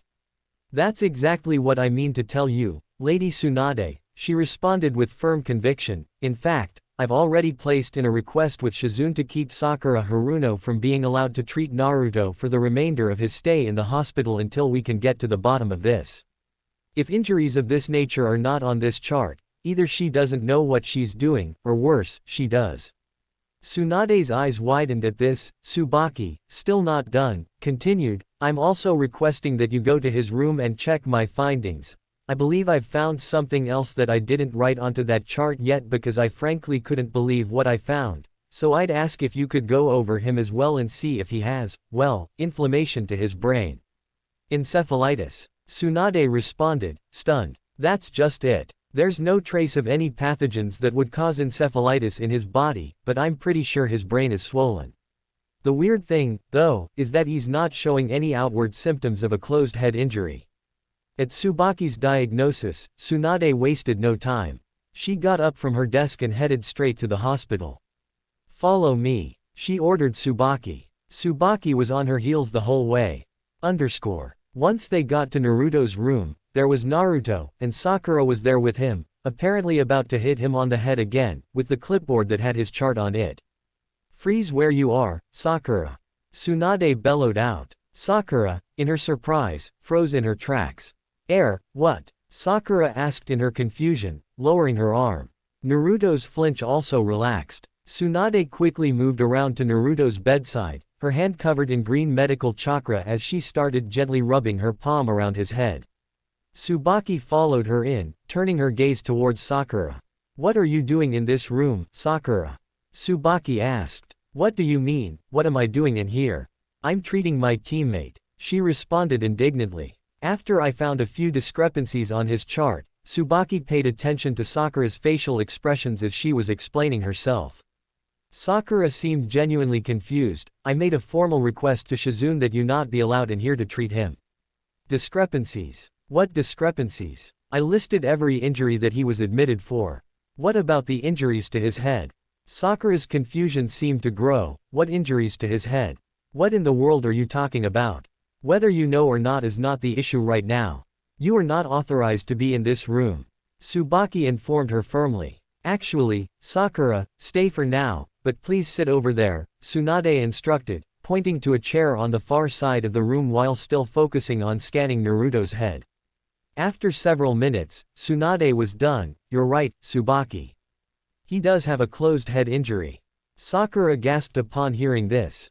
She brought her hands up to her face in her surprise. Tsubaki turned to the pink-haired girl upon hearing her gasp before turning her attention back to Naruto. Tsunade spoke up once more. Naruto, I'm going to use a technique that should reduce some of the pressure you must be feeling on your head, okay? It'll hurt a bit, but you'll feel a lot better afterwards. Naruto just nodded, trusting the woman to treat him properly. Tsunade performed a few hand seals and the green in her hands seemed to deepen and become a slightly darker shade. She put her hands to Naruto's head. At first, he didn't seem to feel anything different, but after a few seconds, he closed his eyes and began to grit his teeth. Shortly after this, a pained groan made itself known from the back of Naruto's throat. After a couple of minutes of this, Naruto slumped back, completely unconscious. Tsunade ran through a few more techniques, apparently taking care of some of the after effects of her jutsu before performing a final scan. He should be fine, now, Tsunade breathed out at last. Tsubaki, scan him again, please. Tsubaki followed the blonde's orders, running the scan and confirming Tsunade's findings. She nodded as she finished up. Both of them turned to Sakura. Sakura. Tsunade began, explain yourself. Well, I didn't know he had sustained any injuries to his head, she finally got out. Ball up your fist, please, Tsunade ordered firmly. What? Do it. Okay, Sakura said nervously, balling up her fist and presenting it to Tsunade. Tsunade took a moment to do a few visual measurements on Sakura's closed fist. Once she was done, Tsunade explained somewhat darkly, the size and indentations of your fist match many of the injuries to Naruto's head, Sakura. You're apparently the one who gave him that injury, and some of his other past injuries as well. Sakura gasped once more, tears beginning to well into her eyes. She turned her gaze to him, looking forlorn. I didn't know. Sakura, I can only hope that's the honest truth, because I'd hate to think what it meant if you did know, Tsunade said, her tone leaving no room for excuse on Sakura's part. But regardless of whether or not you knew about that, what excuse do you have for violating protocol and coming into this room when instructions were clearly given for you not to? I just wanted to see my friend. Your friend? Do you give head injuries to all your friends? You knew that you were not to come in here, did you not? Tsubaki interrupted as she became agitated. Sakura nodded to Tsubaki. Sakura, Tsunade brought the girl's attention back to herself. As I don't believe you honestly meant Naruto any harm, I'll be lenient as far as a penalty goes. But you need to understand something. Your actions here today, and your negligence concerning all of Naruto's injuries can be considered gross medical malpractice. I'll allow you to keep your rank and continue working as a medic, but as of now, your apprenticeship under me is over. Sakura gasped once more as tears began to freely flow. Please, Lady Tsunade, not that. Would you rather I send you to prison? Tsunade interrupted, causing Sakura to go wide-eyed, because that's the due penalty for this. After a few moments' pause, Tsunade continued, Sakura, I have never condoned your overly volatile and abusive treatment of Naruto. Granted, I know I've hit Jiraiya in the past, and there was the one time that I beat him to near death for being a perverted lecher. But that one time, I regretted it, I still regret it to this day. I went too far, and you've never seen me hit him since, nor will you. You, on the other hand, have hit Naruto simply because you were annoyed with him, which is one issue in and of itself, but because you know my super strength technique, that makes you a clear and present danger to his life and health. Sakura seemed to shrink in on herself at her master's harsh rebuke. Tsunade continued, as I said, Sakura, your apprenticeship with me is over. And if I ever hear of you hitting Naruto again, especially around the head, the day I hear of that will be the day that your career as both a medic and as a ninja end, too. Am I understood? Sakura could do not but hang her head in shame. Yes, Lady Tsunade. Good. Now leave this room and do not come back in for the remainder of Naruto's stay here. Sakura simply nodded before slowly leaving the room. Tsunade could only look on in angry disappointment. Tsubaki honestly didn't know what to say. After a few minutes, Tsunade began to shed a few tears of her own and hang her head, shaking it back and forth. I didn't imagine in a million years that this would happen. I didn't imagine that she'd take after my own failings like this, she said quietly. Tsubaki sighed, Lady Tsunade, I'm sorry about all of this. No, you have nothing to apologize for, you did the right and ethical thing by bringing this to my attention, Tsubaki. Thank you. You're welcome, and I promise that Naruto will get well quickly while he's under my care, here. Tsunade turned to Tsubaki for a moment before smiling with narrow eyes and asking slyly, you have a soft spot for Naruto, don't you? Tsubaki blushed a deep red suddenly, beginning to sputter. As she realized she was busted, she calmed down and nodded, yeah, maybe a little. Tsunade laughed before her smile softened and gestured to the woman, I don't think so, you've got more than a little soft spot for him. Tell you what, you can tell me all about it over sake tonight. Tsubaki laughed, deal. Both of them left Naruto's room, allowing him some much-needed rest. By the way, Tsunade added as they both walked down the hall, it looks like I'll need a new apprentice now. Interested. Being Tsunade's apprentice certainly wasn't easy. Tsubaki was training day in and day out with Tsunade whenever time permitted. Tsunade was amazed once more at how Tsubaki took to her master's teachings like a fish to water, approaching them with a drive that even Sakura had failed to show. Her medical jutsu were already top-notch, and the advanced chakra control exercises that Tsunade had shown her brought her already stellar chakra control to new heights. Tsubaki also started serving as Tsunade's assistant when Shizune was unavailable, or out on a mission. Tsunade looked forward to these times, as while Shizune would always take away Tsunade's precious sake, Tsubaki would usually drink with her. Of course, she'd make sure that Tsunade drank in moderation while on duty, as she herself would, but being the Hokage was stressful. There were days when Tsunade quite frankly needed a drink or 10, especially with what Homura, Kaharu and Danzo put the poor woman through. Thinking of those three always put Tsubaki on edge. She had once nearly lost her temper with all of them and was about to show them her newfound prowess with Tsunade's super strength technique, but fortunately, it turned out not to be necessary. The elders also learned to stay away from Tsunade's office unless it was a matter that could not wait, as unlike Shizune, Tsubaki wasn't intimidated by them in the least. They weren't getting to Tsunade if they didn't absolutely need to, not on her watch.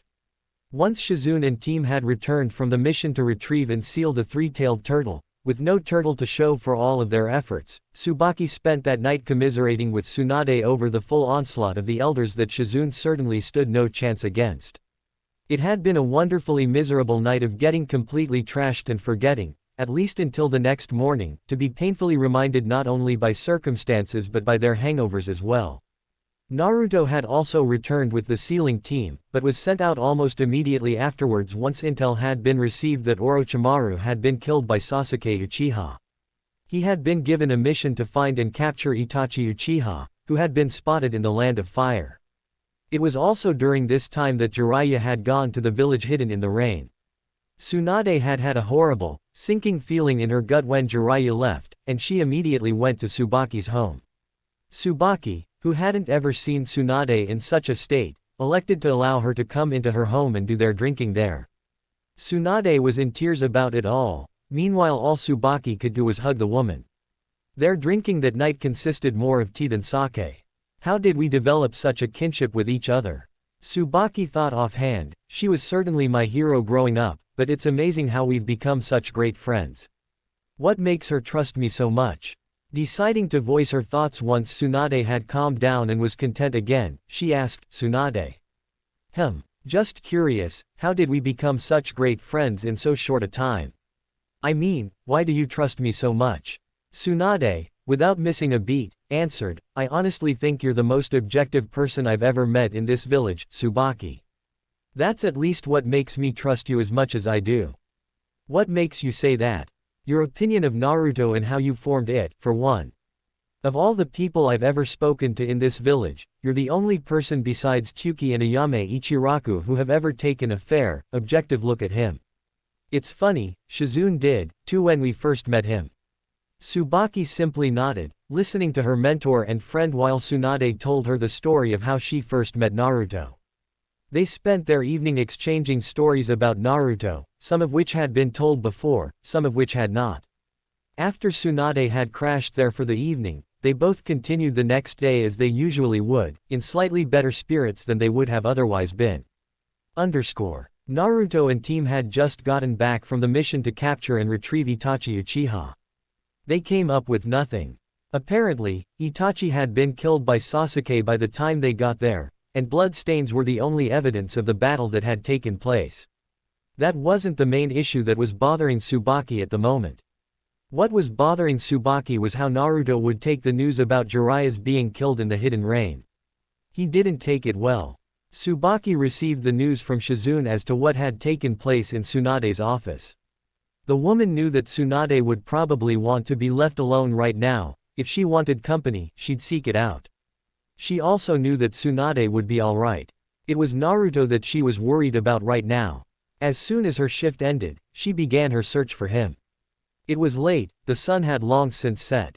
She couldn't find him in any of his normal haunts. He wasn't at Ichiraku's, he wasn't on the Hokage monument, he wasn't even at home. Where was he? She continued searching, she had to find him. After several hours of continuous searching, she had become too tired to continue her search. She would rest and try again tomorrow. She chanced by a convenience store, and caught a glimpse of orange out of the corner of her eye. Turning her gaze in the direction of the orange, she saw him, and the state that he was in caused her stomach to clench and her heart to break. There he was, sitting on a bench in a slumped-over position. Tears were streaming down his face. He wasn't wearing his jacket, he was in his orange track-suit pants and a black t-shirt. He was just staring at the ground, oblivious to any and all around him. In his hand was a double-stick popsicle, melting and dripping onto the street below. He hadn't made any attempt to eat it. Tsubaki felt her own tears begin to form. She walked over to him slowly. He hadn't noticed her at all. Once she reached him, she knelt down and took his free hand in both of her own. This got his attention, as he brought his gaze up to look the woman in the eye. Tsubaki, he muttered, surprised to see her. She moved to sit beside him on the bench. Once she was situated, not having let go of his hand, she said softly through her tears, I'm sorry, I'm so sorry. Naruto just sat there for a few moments, not knowing what to say.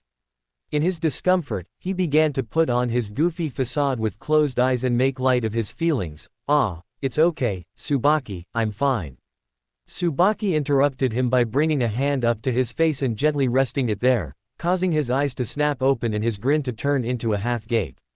Naruto, please, she began, don't do this to yourself. Her voice began to break as she continued, and please don't do that to me, either.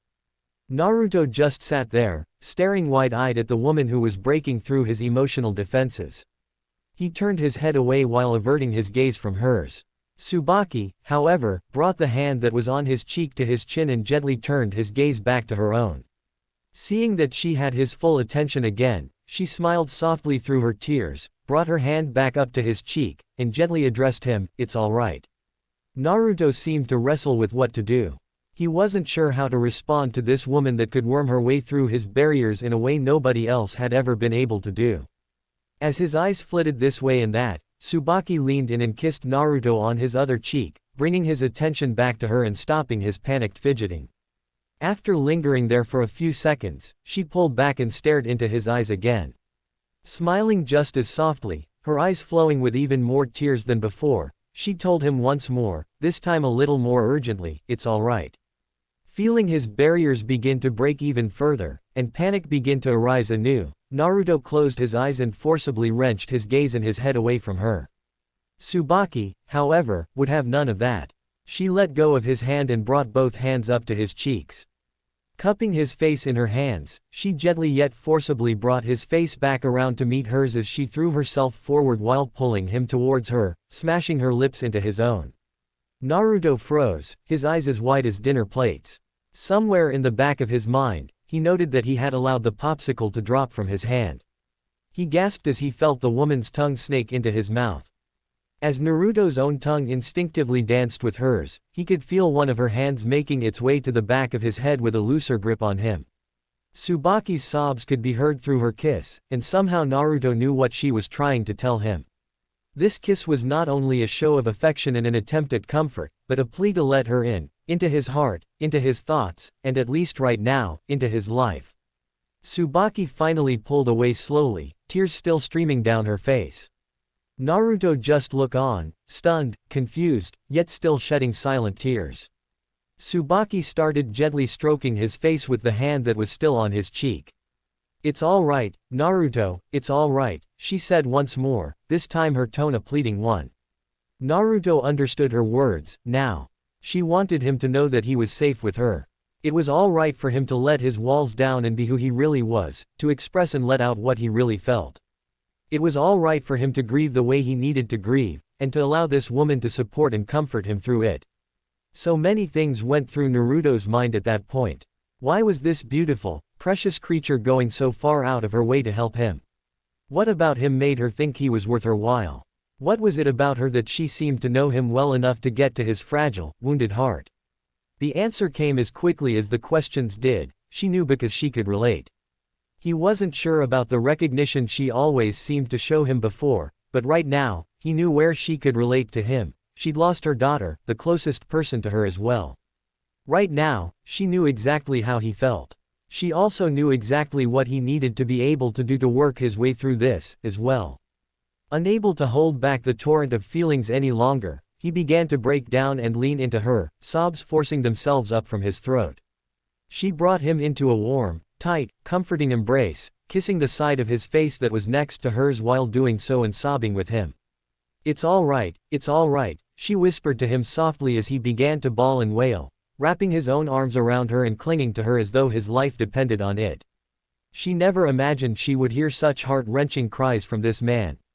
This seemingly unbreakable spirit. Even when the third had died, Naruto's reaction wasn't anything like this. She just let him cry into her. She sat there as he sobbed into first her shoulder, and then into her blouse-clad bosom. She held him there, whispering sweet words of comfort to him, crying with him as he let out the anguish and grief that was almost overwhelming him. After an indeterminate amount of time, Naruto had cried himself out.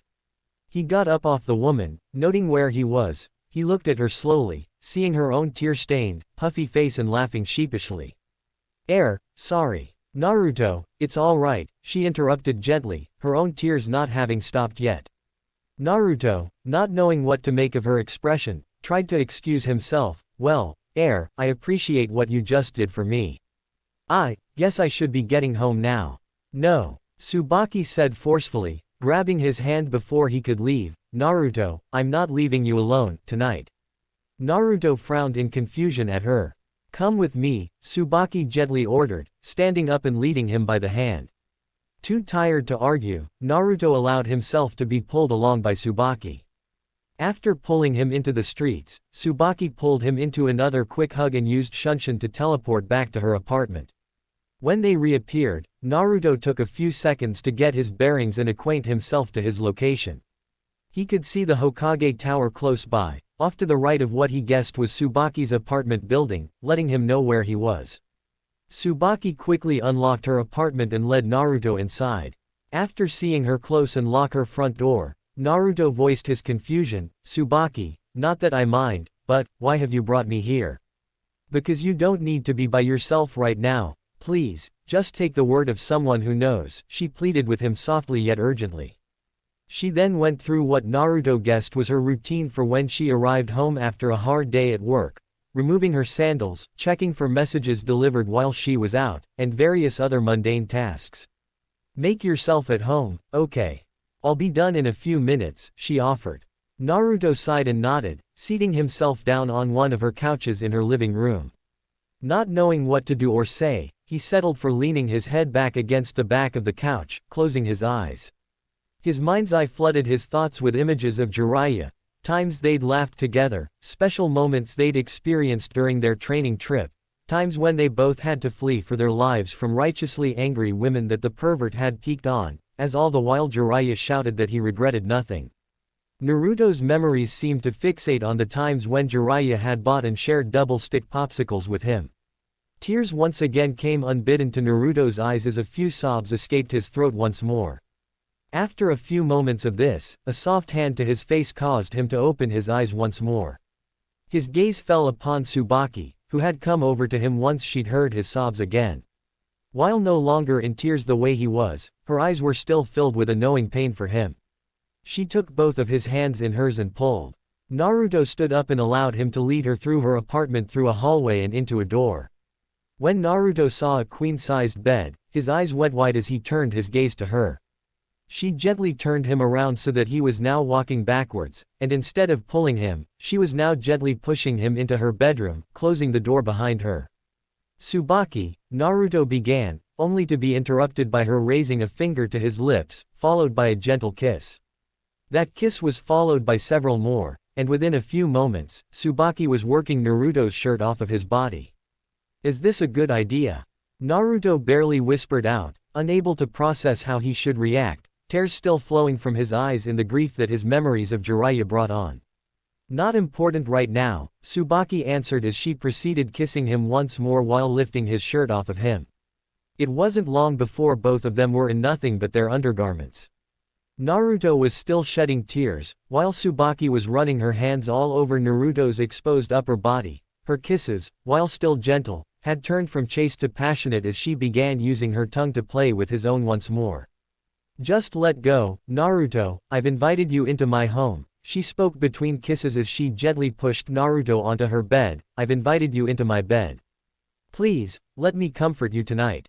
Tsubaki removed her bra and panties slowly, exposing her body to Naruto. Naruto, no longer able to think straight with the tempest of emotions raging through him, relented to her request and removed his boxers.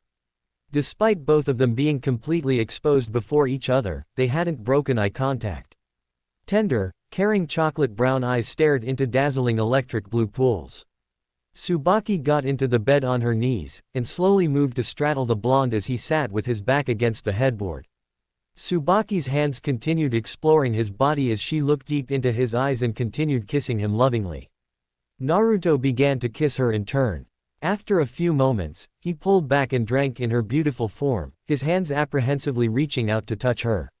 She took his hands in her own, bringing his gaze back to her face.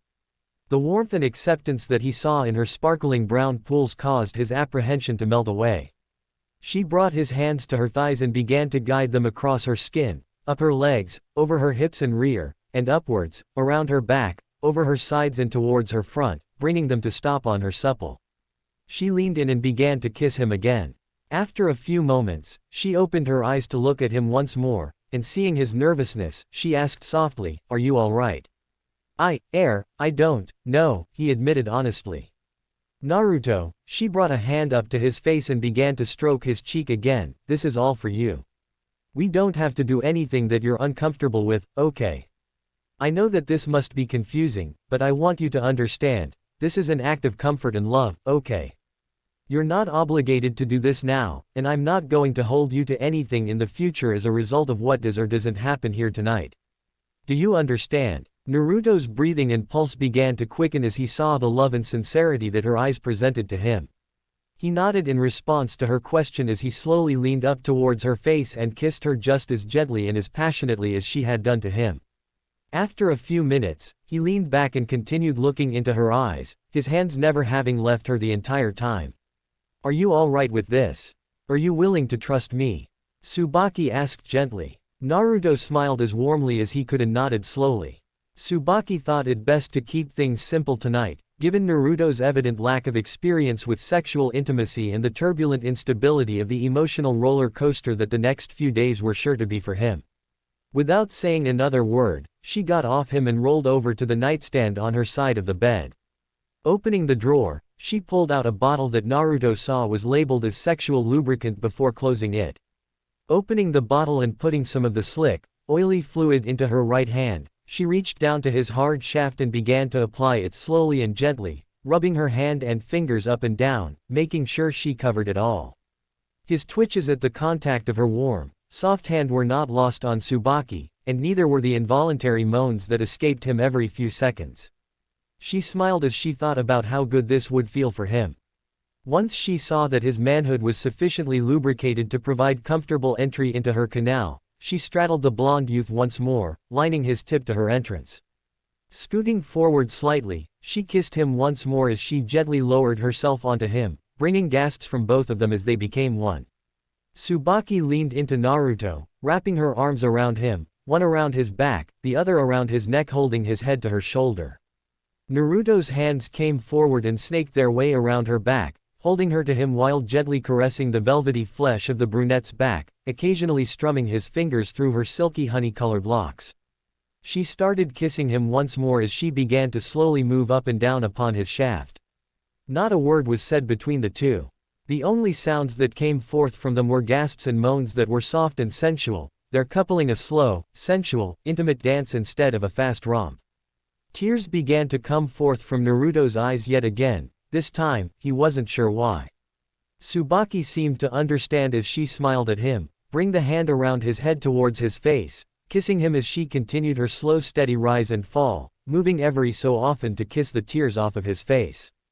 After a few minutes, Naruto's hands went from her back to her glutes as he instinctively began to guide her up and down motions with his hands, lifting and relaxing in time with her own bounces onto his member. Before long, Naruto's impending climax made itself known as his moans became louder. Tsubaki, sensing his impending release, leaned more tightly into him, holding him more tightly to herself.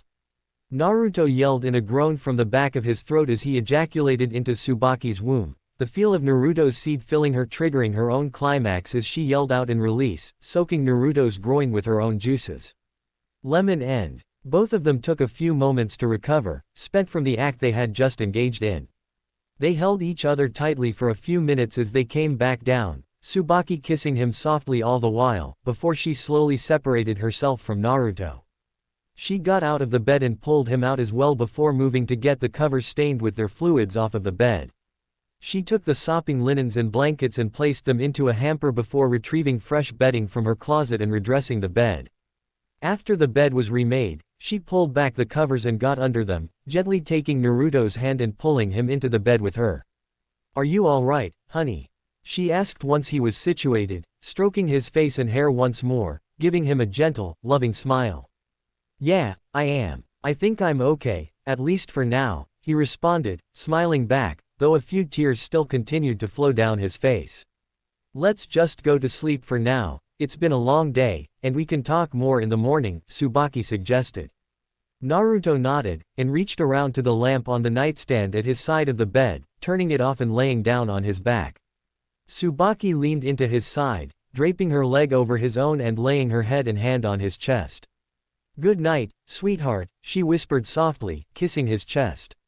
"Good night, princess," he whispered back, bringing an arm around her and holding her more closely to himself. Both of them drifted off into a peaceful slumber, seemingly given a reprieve from life's current troubles.